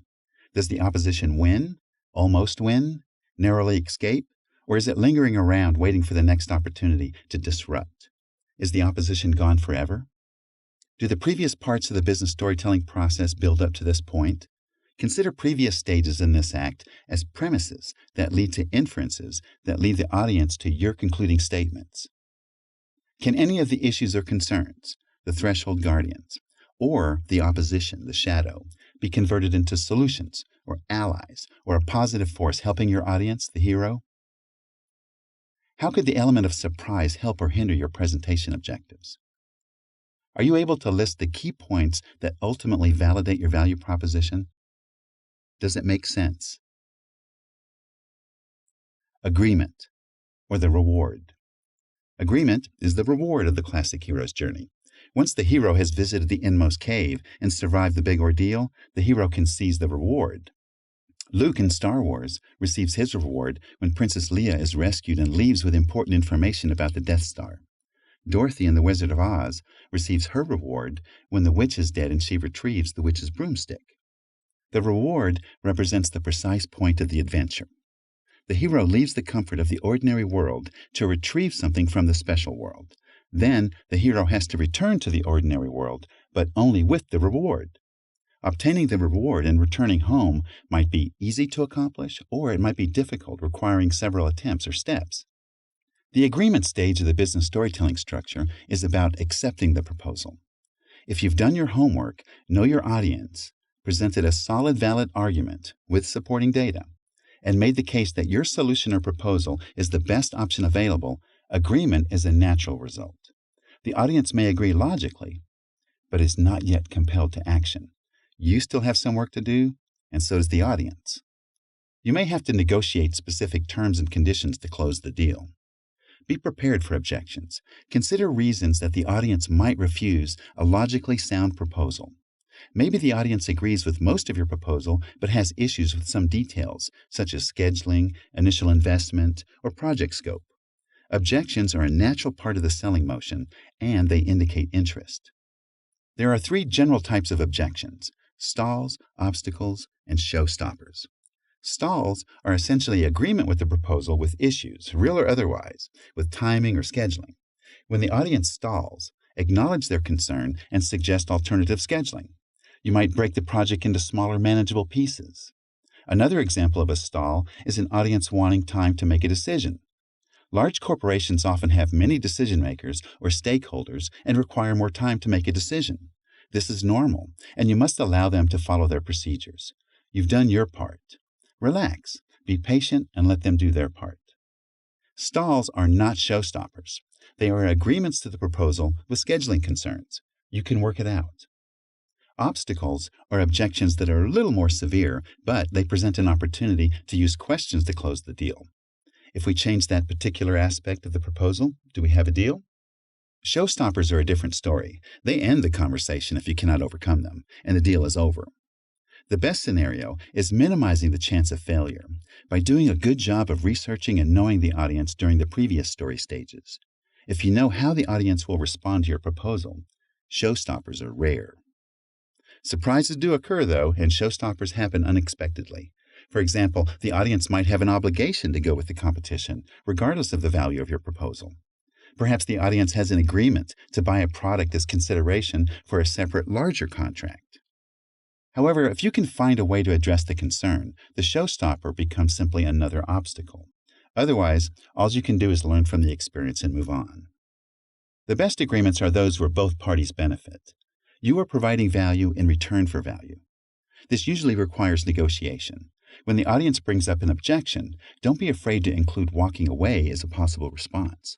Your confidence is an asset in situations like these. Ultimately, though, the people in the audience choose how to approach their objectives. The better prepared you are, the better you'll do during the agreement stage. In business, agreement, or the reward, can be anything from closing the deal to clear understanding to new perceptions, motivation, creativity, awareness, or other non-tangible items. When you design your presentation with the correct type of agreement that corresponds to mutually beneficial objectives, you'll see an improvement in business communications and effectiveness. In movies and stories, celebrations or campfire scenes are common in this part of the structure. Likewise, in your business relationships, agreements, the rewards, can include celebrations, dinner parties, etc. This is a valuable opportunity to reflect, reminisce, and acknowledge the efforts of the people working on the project. Business is often about relationships, and this is an opportunity to improve upon them. Celebrate your success while you can, for tomorrow, the journey resumes. In the business story structure, this is the end of Act 2. Questions to help determine what's required for you, the mentor, and the audience, the hero, to reach some kind of agreement. What objections can you anticipate and prepare to address? Financial issues, scheduling, resource availability? When should you ask the audience members if they agree with your proposition? How have you prepared the audience members, the hero, for your proposal, the call to adventure? What helpful aids or tricksters do they need, like tools, information, support, etc., along the way? Is the opposition or the shadow in any form still an influence? How can you keep it from interfering in the audience or the hero's future adventures? How certain are you that the audience will reach an agreement or the reward? How can you prevent the audience from refusing your proposal? What advice can you offer the audience to help with their decisions? Is the celebration in order? The story is only half over, but if the decision process or the battle was difficult, a little reprieve can help at this point. Should your audience members demonstrate their new abilities or understanding? Maybe it's appropriate to congratulate them on their perseverance, diligence, and willingness to negotiate. Next steps, or the road back. The next step stage is the road back stage of the classic hero's journey. Every hero has opposition, and the road back is another opportunity for the opposition to inhibit or prevent a successful outcome. In movies and stories, the road back can be a chase scene where the heroes leave the special world running for their lives. Luke in Star Wars flies through the corridor to destroy the Death Star. Darth Vader chases him the entire way until the Death Star is destroyed. The explosion threatens Luke as he embarks on the road back to his home base. Darth Vader also survives the explosion, providing some doubt that Luke can make it back. Dorothy in The Wizard of Oz embarks on the road back when she returns to the wizard with the Wicked Witch's broomstick, fully expecting a way home. As promised, the wizard prepares a hot air balloon for the journey home, but things go wrong, and the wizard floats away without Dorothy. Dorothy eventually realizes that she always had the ability to return home on her own. She clicks her heels 3 times and appears in Kansas. These examples demonstrate the value of the next step stage of your proposal. You can even offer another story if you think it will help your audience or your hero. Think about how the next step stage can contribute to your audience's adventure. You can prevent the typical scenario where the audience members begin to feel the energy of the presentation winding down, assuming the story's over. Adding a little twist here can regain their attention and make the entire presentation more memorable. When teaching business storytelling, we present the next steps by encouraging the students to use the business storytelling approach on their next business presentation. We can talk to the students and prepare them with training, but skill development requires real-world testing. After you reach agreement with the audience, what's next? The rest of the presentation depends on the situation. The audience might need a proof of concept, maybe starting small and growing the solution is the right strategy. All you have is acknowledgement that your argument is valid and that your solution is uniquely capable of solving the audience's problem. Now the real work begins where the audience implements the changes to the situation or their ordinary world. The next step stage can be more emotional than logical. It can be a time of excitement, anticipating the improvements you are offering. You can capitalize on this. The transition can also be a story. The audience might not have the expertise in your solution and might be counting on you for advice on how to proceed. You can analyze this by asking yourself, what has worked for other audiences, and what will work for this one? The next step stage is a good opportunity to give the audience motivation to take the next steps, to embark on the road back, and continue with the adventure. This is a second call to adventure that can include product delivery, compatibility testing, proof of concept testing, initial data discovery, tools, training, or whatever else resumes the adventure. The next step stage is also a place for planning, assessments, strategy development, and other preparations for the audience to realize the new situation. In particular, anticipating problems and developing contingencies can make the difference between success and failure. If you ignore these issues, you reinforce the element of risk for surprises that can still lead to catastrophe. In teaching business storytelling, the next step for the students is to use their new knowledge right away before it fades into doubt and uncertainty, which gives old habits, the shadow, a chance to win. Presenters can use the next steps to discuss ways to anticipate and avoid problems. This wisdom comes from experience, which can be a strong differentiator for the audience. If you have experience to share, capitalize on it and offer anecdotes to help the audience to see how easy the transition can be. For large projects, the next steps involve a smooth transition of systems or processes. For managed services deals, they are transparent data collection and seamless maintenance transitions. For project management, they involve work breakdown structures and statements of work to keep a project on schedule and within budget. Depending on the size and complexity of the deal, the next steps can be correspondingly large and complex. You can use this stage to put the audience at ease and reduce anxiety about their business decision. Testimonials can also help here. In fact, if all goes well, this business deal may become a testimonial. Questions to help identify next steps to complete the business narrative. How can you motivate the audience to take the next steps? What assessments have been made, and does everyone agree on the next steps required to complete the story?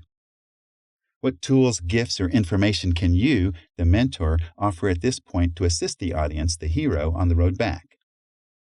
What dangers lie ahead, and how should you help the audience? With gifts, guides, contacts, or shortcuts? What role does time play in the road back or next steps?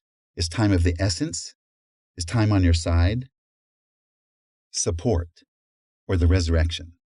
Support is the resurrection stage of the classic hero's journey. The resurrection in stories and in movies can be a misstep for the hero.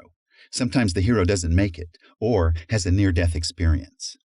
The resurrection occurs in Star Wars, when Luke is nearly killed, but Han Solo saves him at the last second. The resurrection occurs in The Wizard of Oz, when the wizard floats away in the hot air balloon, dashing Dorothy's dreams of returning home. But the good witch helps her to realize she doesn't need the balloon at all. As the saying goes, it ain't over till it's over. The same applies to your business narrative. Problems can always occur, and the risk of failure persists. While divine intervention can appear in stories and movies, the business world needs support in services such as transition management, training, online support, and technical assistance. These tools can keep a project from failing near the end of the journey. Whatever the next steps are, the audience likely needs you to play a supporting role. If the audience chooses to initiate a pilot project, plan to assist. Make the audience comfortable with taking on the next steps in the process. Support is a relatively general term that can mean many things. Maybe the audience needs training or technical assistance. Maybe the audience needs financial assistance. Whatever support means to your situation, don't take it for granted. People don't know help is available unless someone tells them. Even though you won the deal, you must not fail in the support stage. You are starting a new business relationship and you want to start it without difficulties that can force the members of the audience to reconsider their decisions. When teaching business storytelling to students, we offer support by reminding them to use this book, the Business Storytelling Guide, as a reference to develop presentations.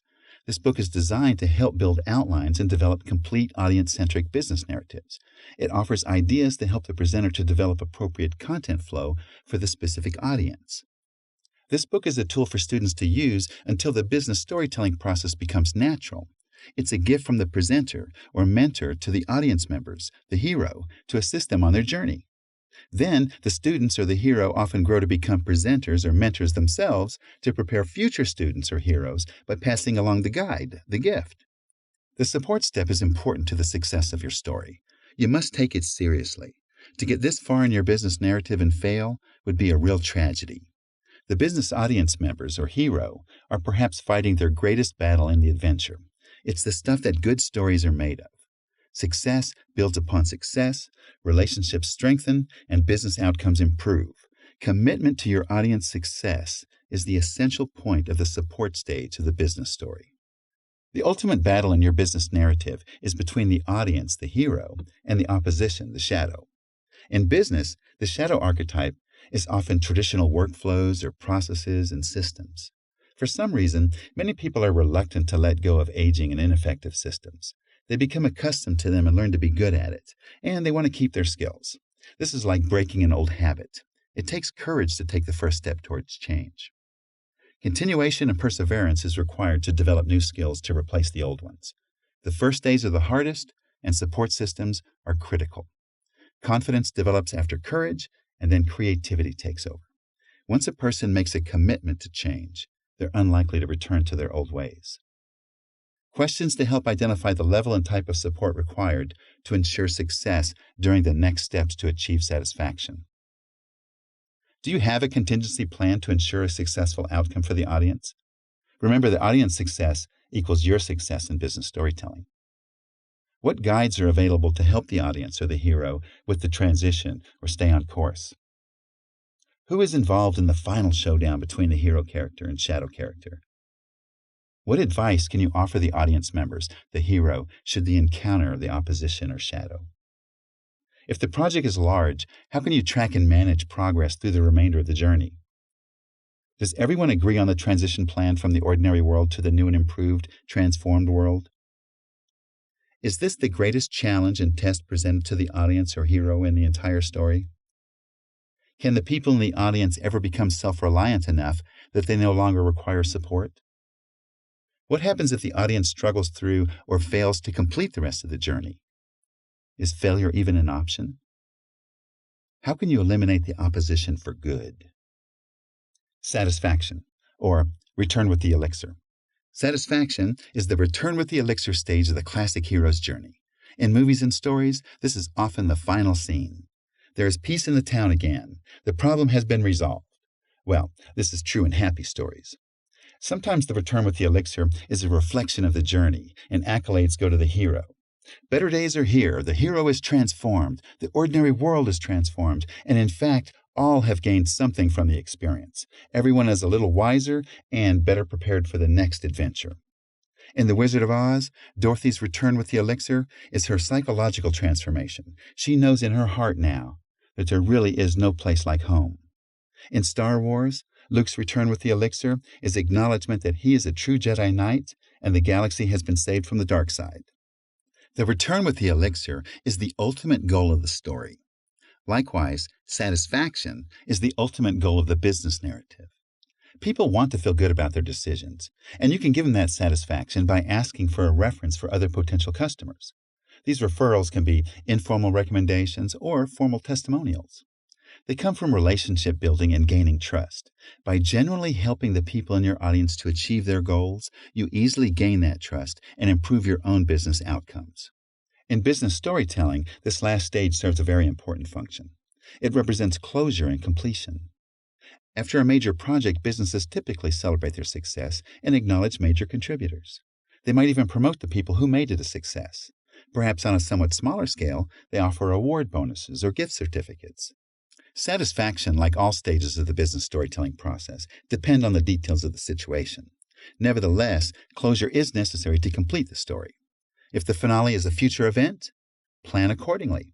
Celebrate and reflect on a vision of the old paradigms or systems making room for new ones, or old problems becoming stories of the past. On a less dramatic note, the closure also corresponds to the image presented to the audience early in the business storytelling process. Remember, the ordinary world stage portrays the audience living with issues. Your value proposition comes from a position of understanding the situation and offering a way or a solution to improve it. In the end, all will see that, in fact, the world has improved and is a better place. In ongoing projects, such as managed services, the satisfaction stage can be periodic reviews that cover status information based on quantitative and qualitative data collection. You can acknowledge improvements and address potential problems that require another heroic effort. Although most of us enjoy drama, there's nothing wrong with a little peace in the valley. Early reporting systems can help create more predictable business stories, with fewer roller coaster-like peaks and valleys than their epic counterparts have. Questions to help determine the method and level of satisfaction for your business narrative. Do you and your audience share an image of a successful outcome? How can you share the audience's experiences to benefit others? Is this another opportunity for a celebration, storytelling, reminiscing, or other lighthearted activity? Has anyone matured through this experience and now is ready to become a mentor to others? How did your presentation produce the desired results? How did you transform the audience or the hero's situation, their ordinary world, so that the audience is more satisfied with its situation? How have you been transformed? Or how did you gain from the experience? How have you gained a better understanding and relationship with the people in your audience? How did you learn about their situation, what they need to accomplish, and what challenges they faced? Did you make a significant contribution to their success? How can you prepare the audience for similar situations? If you could rewind the clock, what would you do differently next time you have to deliver the business presentation? What was the main idea or concept of your business story? Is there a phrase that captures the essence of your presentation? Where is the shadow or the opposition at this point? Should the hero or the audience be concerned about this? What risks linger? What is the most important thing you want your audience to remember from your presentation? Who can the people in the audience call for help? Is the hero satisfied with you as the mentor? Are you satisfied with the outcome of your presentation? Act 3, The Return Home. Chapter 4, Next Steps. Courage, confidence, and creativity. The first requirement for developing business storytelling skills is courage. Speaking in front of people is stressful and frightening to most, and once a person is comfortable with a process for dealing with the stress and fear, changing the process produces new stresses and fears. However, if you realize you have a better way of getting your message across, and a good chance of having better results, you can overcome the fears and motivate yourself to change. Most people have difficulty accepting change, and most people have trouble replacing old habits with new ones.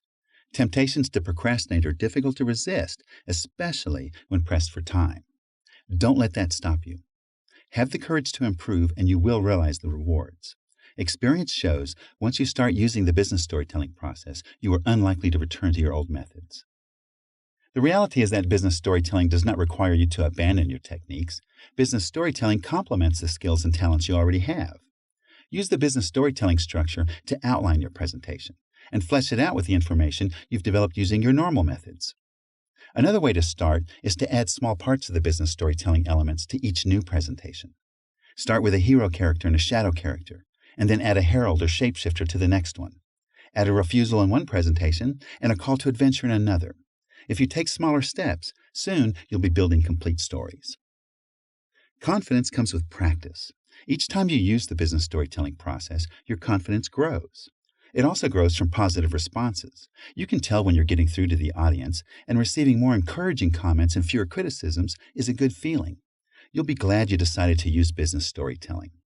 Most of the time when you use business storytelling in your presentations, you receive comments such as, "Great presentation," or "You're natural," or "That's exactly what we needed." You should expect this. You've taken the time to understand the people in your audience and their needs. You've customized your value proposition to relate to them and to ensure that they can clearly understand it. You followed up with undeniable proof and showed how your proposal is the best alternative to meet their needs. Your presentation is cohesive, you didn't slide whip, and you didn't overload the audience with too much information. You should feel confident. After confidence comes creativity. Your creative talents begin to emerge after a few successful presentations. You'll find that the business storytelling structure is flexible and you can improvise easily once you get the basic process down. You can make some parts longer or shorter or rearrange the order. Your whole presentation might deal with the refusal of the call until the very end, where in less than a few minutes you complete the remaining steps. If competition is the shadow, your presentation can be mostly supporting data. This happens naturally as you become comfortable with business storytelling. Character development also improves. You'll find that, as with any story, better character development makes for a better story. Take your time and stick with the instructions in this guide until you get the hang of it. Then you can create masterpieces. Use business storytelling. Another old saying goes, "If you don't use it, you'll lose it." This is true when you're learning a new skill. You must use and practice business storytelling to perfect your skills. Presentations are important in business, and improving your business presentation skills improves your results. Business storytelling is relatively easy to learn with great returns in value. It's much easier to learn than other skills, such as learning a musical instrument. The hardest part is committing to the challenge or committing yourself to the journey. This is your call to action. Another way to improve your business storytelling skills is to help other presenters to use the business storytelling structure. The business storytelling structure works as an excellent presentation analysis tool. You can use it to review a presentation and find areas to improve. It's easy to assess whether the story has an effective call to adventure, or if the shadow or opposition is properly represented and developed to reflect the real world. You can also use the business storytelling structure to determine whether the presentation is product-focused or audience-focused. You can recognize whether it presents too much supporting data or if the data is irrelevant for the audience. While you help others with their presentations, your skills will improve in the process. Rehearsing your presentation. Rehearsing your presentation is a great way to prepare for success. It gives you a chance to work out the wrinkles, and it gives you a chance to say the words yourself to see how they come out of your mouth. Remember that speaking words is different from reading or writing them. You can present without rehearsing, but it's risky. Is it worth taking the chance on an important presentation? Even one rehearsal can make the difference. Then as you deliver it repeatedly, it smooths out even more, and you have more confidence with the content.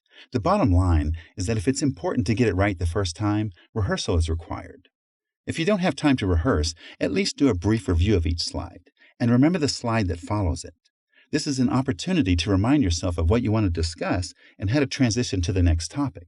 This helps you to appear prepared when you can move from subject to subject without having to stop to remember what to say. Many presenters use bulleted slides to prevent themselves from pausing to remember what to say. They use the slides essentially as cue cards. The best approach is to avoid this practice because when text is on the screen, the audience reads it. Since people can't do two things at once, this means that they're not listening to you. While you might want to continue using bulleted slides in critical places, use them sparingly so you can hold the audience's attention. Flip through your slides and ask yourself, what am I talking about on this slide, and how am I transitioning to the next topic? Take notes. And then, as you review your slides again, do it without referring to your notes. You'll be glad you did. The best way to rehearse your presentation is in front of an audience. This can be one person or a few people, such as friends, family members, or coworkers. If possible, choose people who reflect your target audience. Rehearsing in front of an audience gives you the opportunity to verify that your presentation is audience-centric and that it makes sense to real people. If success is critical, there's no substitute for rehearsing with an audience. Deliver the presentation in its entirety if you can, and eliminate surprises. If you don't have time for a full review, go over the outline with your test audience. Tell them what you plan to talk about and how you plan to transition to the next topic. Have confidence in your presentation. You've taken the time and effort to do it right using the business storytelling process. You may have the normal anxiety and doubts at first, but it gets easier each time you use the technique. In the meantime, relax and realize you've done a good job taking the time and effort to understand the needs of your audience and what you can do to help. A little anxiety is a good thing because it means you care. Use this motivation to research the audience and rehearse your presentation.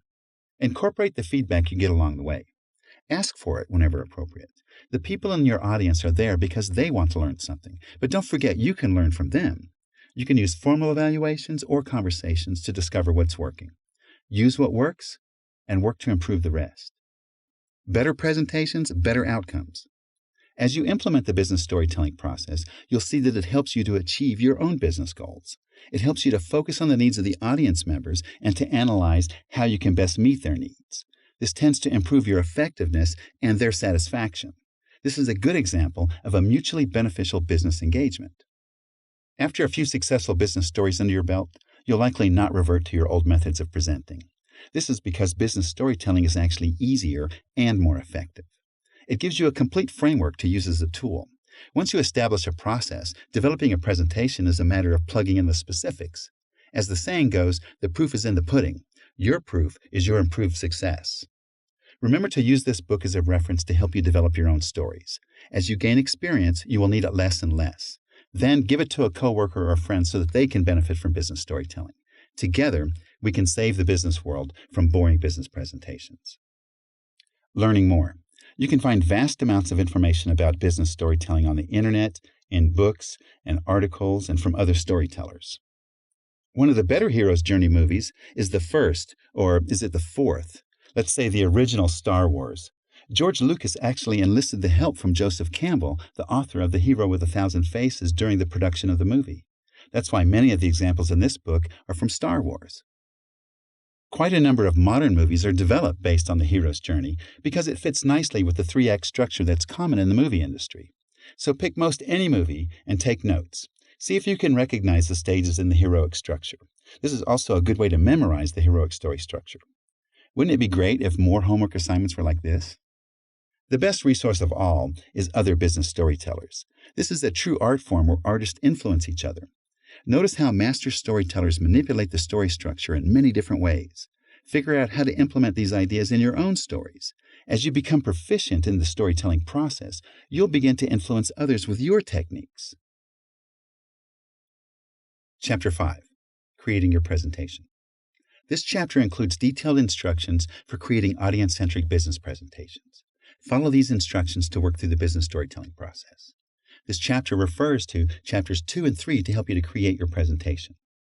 Before you begin, copy the business story character template and the business storytelling template, or make a list of the characters and story stages. These templates are proven to make the process of creating the story easier.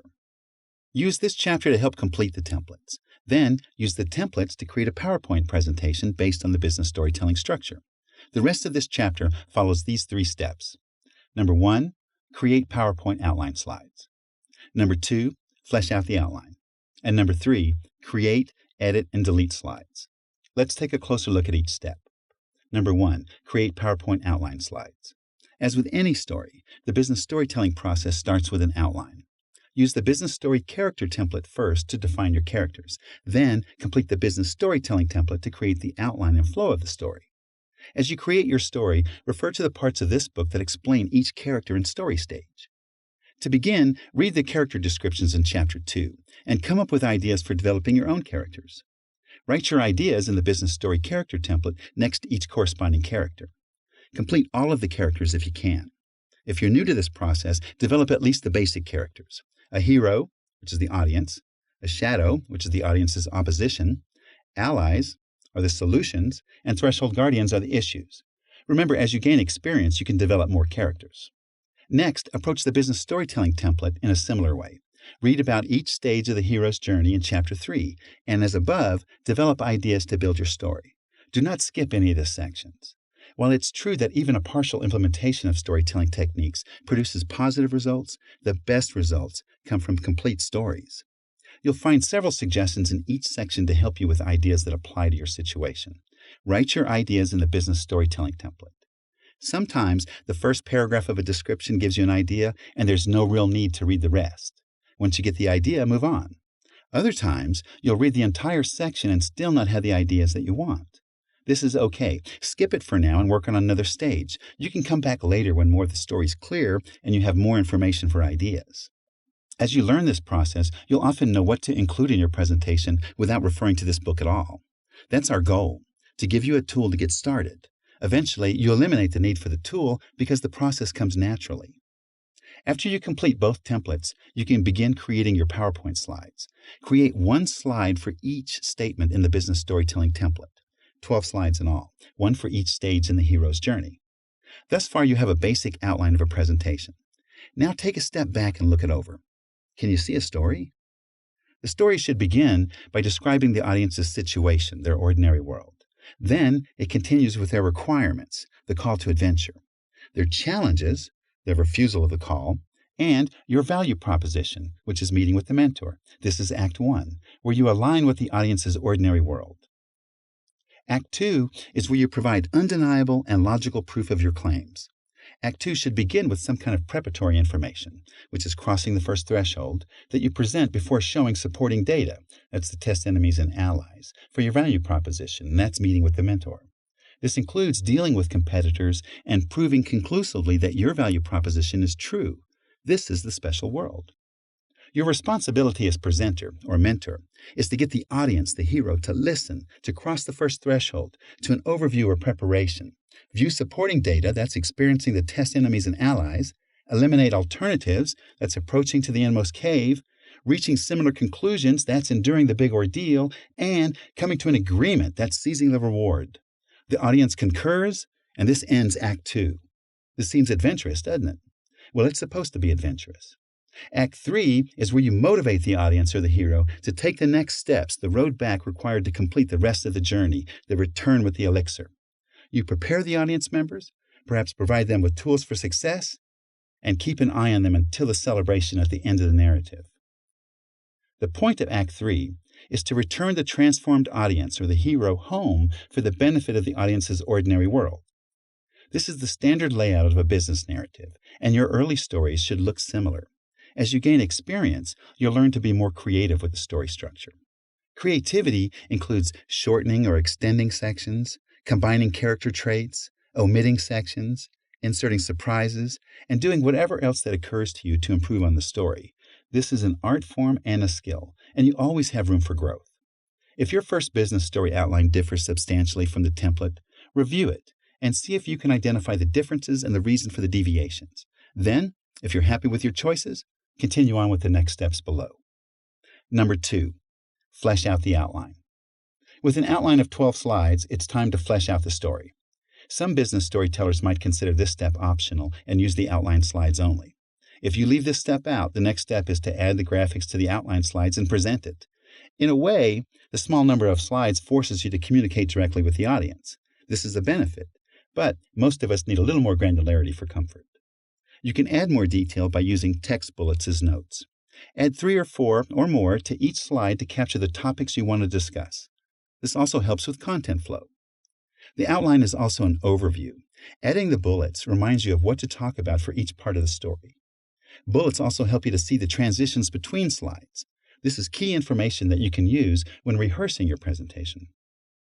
If you have trouble here, use the 5 W's and H method: the who, the what, the where, the when, the why, and the how.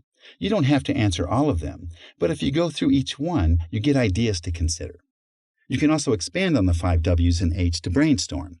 For instance, ask who else, or what next? When does it happen? Be careful, however, with the why question. It tends to be philosophical in nature and can lead to speculation and disagreement. Each bullet represents a desired talking point. Now, expand further. Review each bullet on each slide and decide whether to keep it as is or create 1 or more new slides for the idea it represents. If you add a new slide, fill it in with bullets to flesh out the ideas. Remember to consider the 5 W's and the H. When you're done, you have a foundation for your presentation. This is usually more than enough detail for most presentations. Don't get carried away. Remember, the more slides you have, the less time you have for direct interaction with the audience. This can be harmful to your story and your effectiveness. Review the presentation again to check the flow. If it looks good, move on to the next step.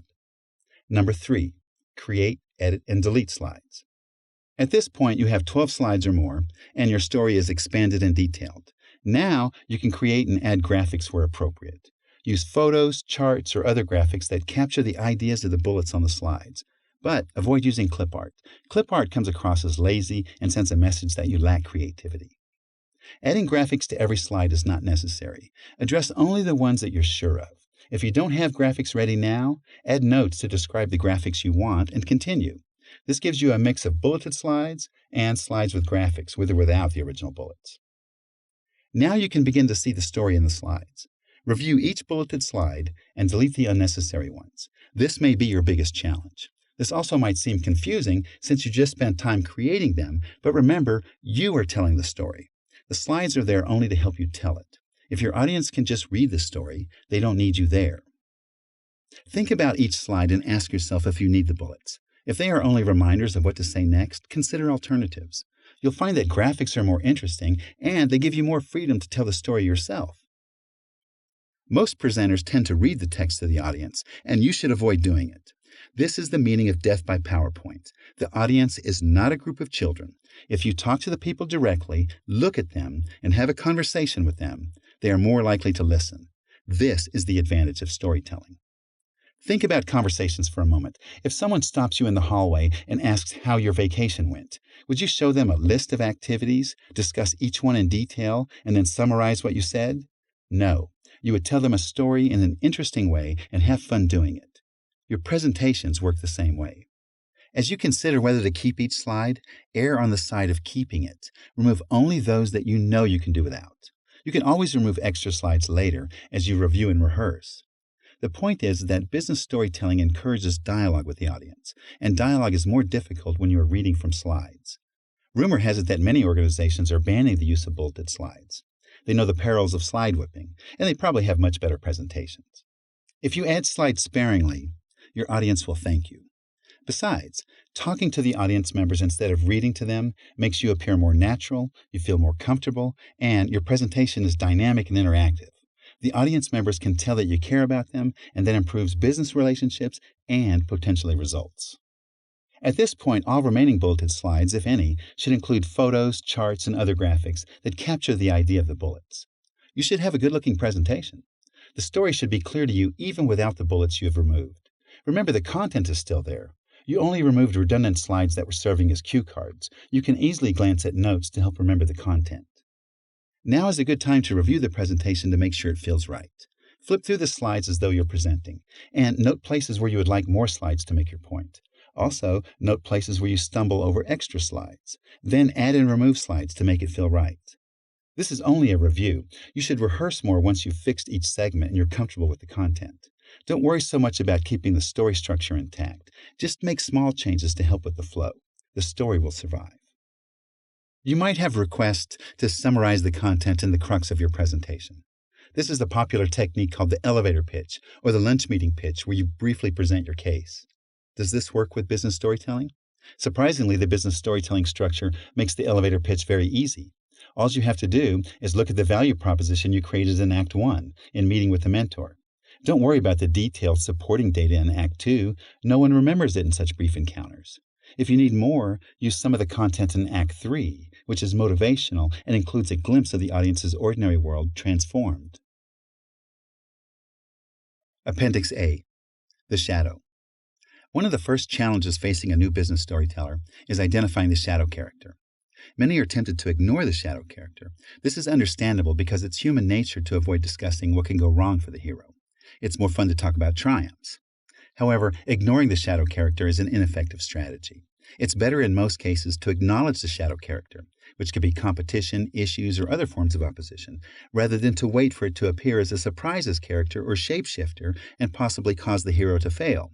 In other words, it's better to prepare the hero to face the shadow properly. In the case of a business proposal, prepare the audience with facts and supporting data to be able to make the right decision. You are preparing the people in the audience to confront and overcome the challenges they face during their adventure. Stories and movies lose their magic without the shadow character. They would be uninteresting at best. What's the point of telling a story without an antagonist? Imagine Spider-Man without a nemesis. It would go like this. Peter Parker in Spider-Man is a nerdy kid who adores Mary Jane. The spider bites him and gives him superpowers. He decides to become Spider-Man, and soon MJ falls in love with him. The end. What's the point of the story? Spider-Man is nothing without the opposing forces. The story that is a blockbuster movie goes like this. Peter is bullied by the other kids, but he refuses to use his new strength against them. At a confusing time in his life, Peter refuses to stop a crook who eventually kills Peter's uncle. Peter decides to become Spider-Man and fight crime because he let his uncle down. While fighting crime, Spider-Man encounters the evil Green Goblin, who has superpowers but uses them irresponsibly. The drama between the two ultimately convinces Peter Parker that with great power comes great responsibility. This becomes the point of the whole story. It also illustrates that the story needs a shadow to be interesting. Your presentations need shadows in the same way. Think about a presentation you've attended or presented without a shadow. Was it a long meeting? How much more interesting would it have been with a shadow for the audience? So how do you come up with the shadow? First, remember that the shadow character in your presentation is not your shadow. You are the mentor character. It's the shadow character for the audience, the hero. Look at the situation from the audience's perspective and identify what would prevent the audience from achieving success. It could be any number of problems or issues: budget, floor space, competition, etc. It could also be something internal: fear of change, old habits, risks. The shadow character can also be varying degrees of opposition, with varying strategies for overcoming them. In other words, it doesn't have to be an arch nemesis. The shadow character can be something as simple as a scheduling issue. Remember also that the hero character faces threshold guardians along the way. These are not the shadow character. They are smaller setbacks that prepare the hero character to face the shadow character. Obstacles and challenges prepare the audience to face the opposition. The audience members must address these things before they can make their decision. For example, before a customer can purchase a new IT system, they might first have to upgrade their IT infrastructure. The infrastructure upgrade is not the opposition. It's only a preparation. The opposition might be the interruption and the inconvenience required to make the transition. Essentially, the shadow is the greatest challenge. While there may be various forms of opposition in your business narrative, something is likely to appear as the greatest challenge. Regardless of whether the opposition is another character, lack of self-confidence, or something relatively obscure, the shadow character represents the elements of the story that can prevent or inhibit a successful outcome for the hero figure. Since the opposition or the shadow is capable of preventing the audience or the hero from achieving success, the goal of a business narrative is to defeat the opposition or the shadow. Make the shadow character a worthy opponent and give it some credibility. The greater the opposition or shadow is, the greater the story becomes. However, be sure to keep it real. Avoid overdoing the drama, because a more realistic story gives you and your audience a better chance for success. The fight between the hero and the shadow creates the tension in the story. The resolution is the result of the heroic forces overcoming the shadow forces. Heroes often encounter issue after issue, with each becoming a little tougher. Tension builds and releases throughout the story as the hero encounters threshold guardians and overcomes them. Another challenge for new business storytellers is knowing where to place the opposing forces in the story structure. The general idea is that heroic characters tackle the issues first and battle the shadow character near the end of the tale. Think about the audience's issues that you must address and prioritize the issues in the story. Each issue should appear in logical order so the hero character is overcoming them in a natural way. In other words, make sure the audience is completing the tasks in the correct order. For example, a customer would consider a few options before they decide to buy something. They would not buy something first and then consider their options. Also, remember that your presentation is their story. And the better you understand it, the more effective your presentation is. When the story relates to the people in the audience, it resonates with them. Now think about the excitement in the story. Do the issues build tension and then release when overcome? Do you, the mentor, provide tools or information that enable the audience, the hero, to get around the obstacles? All you have to do is place the obstacles and challenges where they actually occur for the audience. If the audience is dealing with issues now, place those issues at the beginning of the story. The challenges and obstacles stage is also well suited for introducing the opposition or shadow. This is true especially if the opposition is psychological in nature. Remember, this is where the audience experiences some kind of hesitation. It's perfect for some kind of issue. Other places good for placing the shadow character and its cohorts are during the preparation, supporting data, alternatives, and conclusion stages of the story. Each presentation is unique, but a general rule is to place them in a reasonable order. In a sense, you can present the journey as a chronological progression of points, moving the hero from point A to point B. Point A is the audience's situation now, and point B is the audience in a new situation where they have adopted the changes you're proposing. The line connecting the 2 points is your presentation with peaks and valleys due to the tension and release of the heroic and opposing forces. This is what ultimately makes your presentation interesting and engaging. The human mind thrives on adventurous patterns of tension and triumph. Think of a movie you have seen where the story is so powerful that you forget you're watching a movie. When you tap into this human need for adventure, the people in your audience will be on the edge of their seats. They easily empathize with the protagonist themselves and learn how to navigate through the issues in their journey. Then the audience is truly interested. Now take a step back and ask yourself if the story makes sense. Look at the flow of your content. Can you follow the hero's journey? Does the hero overcome issues and eventually win against the shadow? This is the basic story that people enjoy. The hero triumphs over threshold guardians and overcomes the shadow. The hero ultimately achieves victory. Most good stories are about overcoming opposition. You're placing your audience members into that scenario, and that makes the story interesting for them. Make sure your story has the audience overcoming very real obstacles and challenges. Is the narrative reasonable and believable? Can the audience relate to it? Does the audience know the next steps? Make adjustments accordingly. Your goal is to show the people in the audience that you understand their situation and that you can genuinely help them overcome their challenges for success. Ironically, when you include the shadow in the story of your audience, you become their hero.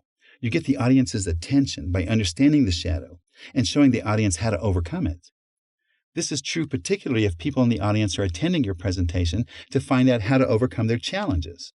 You are also the hero if you can offer creative solutions to their problems. This helps to differentiate you from your competitors. Sometimes people are too close to their own problems to see things clearly. They might have trouble recognizing the shadow of their stories.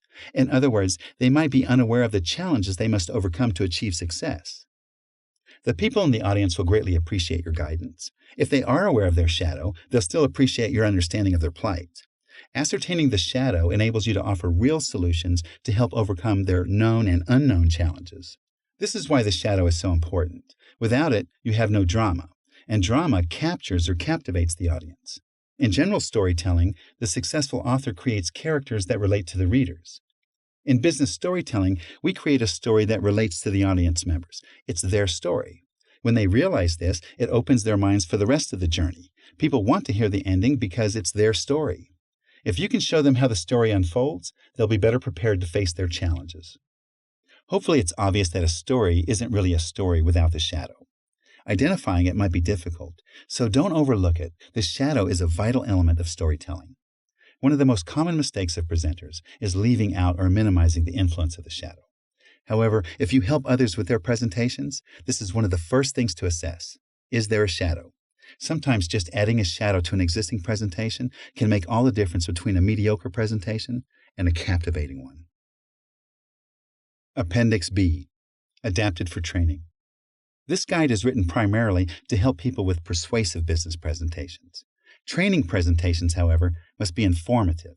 Therefore, if you're preparing a presentation for training, you can make some modifications to the business storytelling structure for instructional design.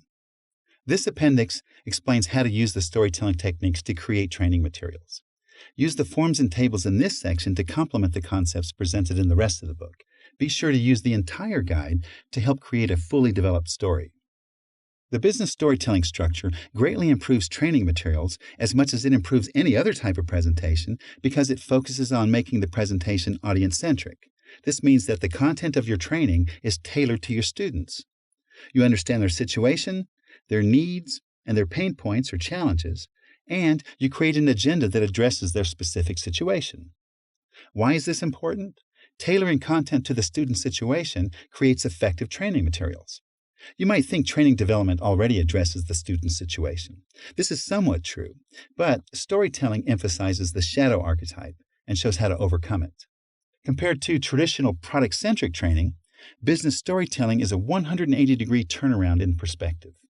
Audience-centric training improves the effectiveness of training while reducing costs by eliminating irrelevant content. This is exactly what businesses need. The business storytelling structure is based on a classic business selling motion. For training, we adjust it to be more helpful for learning content. Fortunately, this requires changes only to Act 2. Remember that Act 1 is where you align with the audience's ordinary world, their current situation, needs and challenges, and your value proposition. None of this changes. Act 3 motivates and supports the audience or the hero on the return home. This also does not change.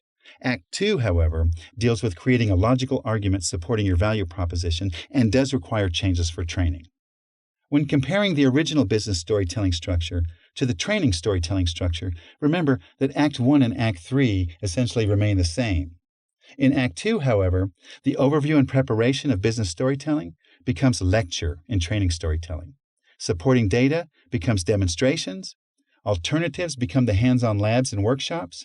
Conclusions become the wrap-up and summary. And agreement from business storytelling becomes exams and evaluations in training storytelling. Since training focuses on relevant content and learning styles, Act 2 in the training storytelling structure focuses on informing students, showing them, and giving them an opportunity to practice and inform others. This corresponds nicely with 3 major learning styles: linguistic, spatial, and kinesthetic. Another way of looking at this is to tell the students what they need to know, show them, and let them practice it for themselves. Immediately afterwards, students have an opportunity to verify their new knowledge or skills with a question and answer session. If necessary, we'll test the students to confirm their knowledge. We also ask for feedback about the training itself. This is not new. Most training classes provide a mixture of lecture, demonstrations, and hands-on labs. The difference here is that we are particularly mindful of learning styles and of overcoming the student's opposition or shadow, in other words, the greatest threat to their success. Defeating the opposition or shadow happens in the classroom, or it's the student's objective on their return home. Another important aspect of storytelling and training courses is that the outcome or the success of the training is shared mutually by the trainer and the students. If the trainer or the students are unsuccessful, the entire narrative ends tragically. When both are successful, the story has a successful ending. The trainer has the responsibility of preparing and transforming the students to benefit the student's organization when they return home. The students have the responsibility to complete the remaining tasks, which often include defeating the opposition or shadow. The first thing to begin the storytelling process for training is to identify the objective. Use outcome-based thinking and ask yourself, what can the students do after they complete the training? Or ask, how do I want the students to respond to the training? Remember why you are training them in the first place. Often training is associated with marketing objectives. If the students are in sales training, your job is to provide product information and sales tools. If the students are in post-sales or technical training, your job is to teach them how to provide support for customers. Whatever the case may be, think about the best case for the outcome of the course. Imagine the students smiling and thanking you for the perfect training course and then returning home fearless. Think about what you can provide to make this happen. The next step is to identify the shadow character. What could cause the training course to fail? For example, your students might receive product training, but because product sales are much lower than expected, they forget everything they've learned. The shadow character might be their tendency to forget the product training. You must tackle this problem. This can be solved easily with on-demand video training. Identifying the shadow might require a little trial and error. Ask yourself, what can prevent the students from achieving success? As you think it through, you may come up with a better choice. The correct one will feel right. It'll also seem obvious in retrospect. For example, your course is how to sell a software application, and you decide that the shadow character is the competition. Overcoming the competition involves demonstrating how your solution is better. However, you find that setting up the demo is quite challenging. You realize that the real threat or shadow is configuring the equipment properly. Therefore, the objective of your course becomes spending time in class teaching and demonstrating correct configuration of devices. Now, the students are more likely to be successful when returning home. The next step is to tackle the issues with lecture, demonstrations, hands-on labs, and workshops. This is essentially the special world element of the student's or hero's journey where they are transformed. The students go through a series of tasks that simulate real-world conditions. You present the tasks, as you learned earlier, in a logical order since certain tasks often must occur first to prepare for other tasks. Once you've identified the topics and the order in which to present them, create the lecture component accordingly. The lecture is where you tell the students what they need to know. You follow up with a demonstration to support what you've presented. Then you develop labs or workshops where the students practice in the most real scenario possible to prove what you've told them and showed them. Since learning is ultimately an individual effort, providing training content in this way enables the students to learn in their own individual ways. Be sure to give everyone an opportunity to ask questions. By telling them, showing them, and letting them experiment, and giving them a chance to ask questions, you are preparing them for the road back home. Just because the students are ready to return home, it does not necessarily mean that they have defeated the opposition or the shadow. Sometimes the shadow character meets its demise during training, but it more likely continues to lurk. The real challenge for the students is to defeat the opposition on their own. The training is only a preparation for them to face the opposition, the big ordeal when it occurs. This is similar to movies and stories where a big battle between the hero and the shadow occurs, but the shadow manages to escape and return near the end of the story for the final encounter. Students struggle with the opposition or shadow during training, only to find it waiting for another chance to return during their return home. When the students defeat the opposition or the shadow on their own, the story finally ends with a successful ending. Then the student's situation is improved. The ordinary world is a better place. Some students do better than others. This is human nature. There are many reasons for this, such as learning ability, experience, resources, etc. Nevertheless, you can provide tools, advice, and possibly support to help them to succeed. The amount of effort required depends on how important a successful outcome is to you. When the outcome is important, don't just hope for success. Ask yourself, what can I do to make sure everyone succeeds? Planning for contingencies can make the difference. If you have difficulty creating training content with a storytelling structure, take a step back and think about the process. The storytelling structure has 3 acts.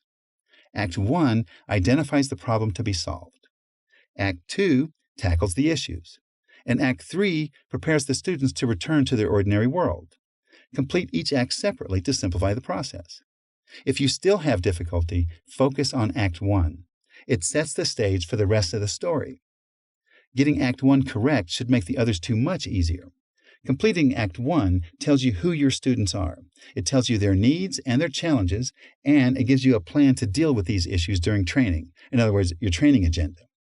Breaking the process into smaller chunks is an effective strategy to get started. Persist, and the result will be highly effective and efficient training materials that become a strategic element of your business plans. The Business Storytelling Guide by Luis Cubero. Paperback and ebook available at Amazon.com. Happy storytelling.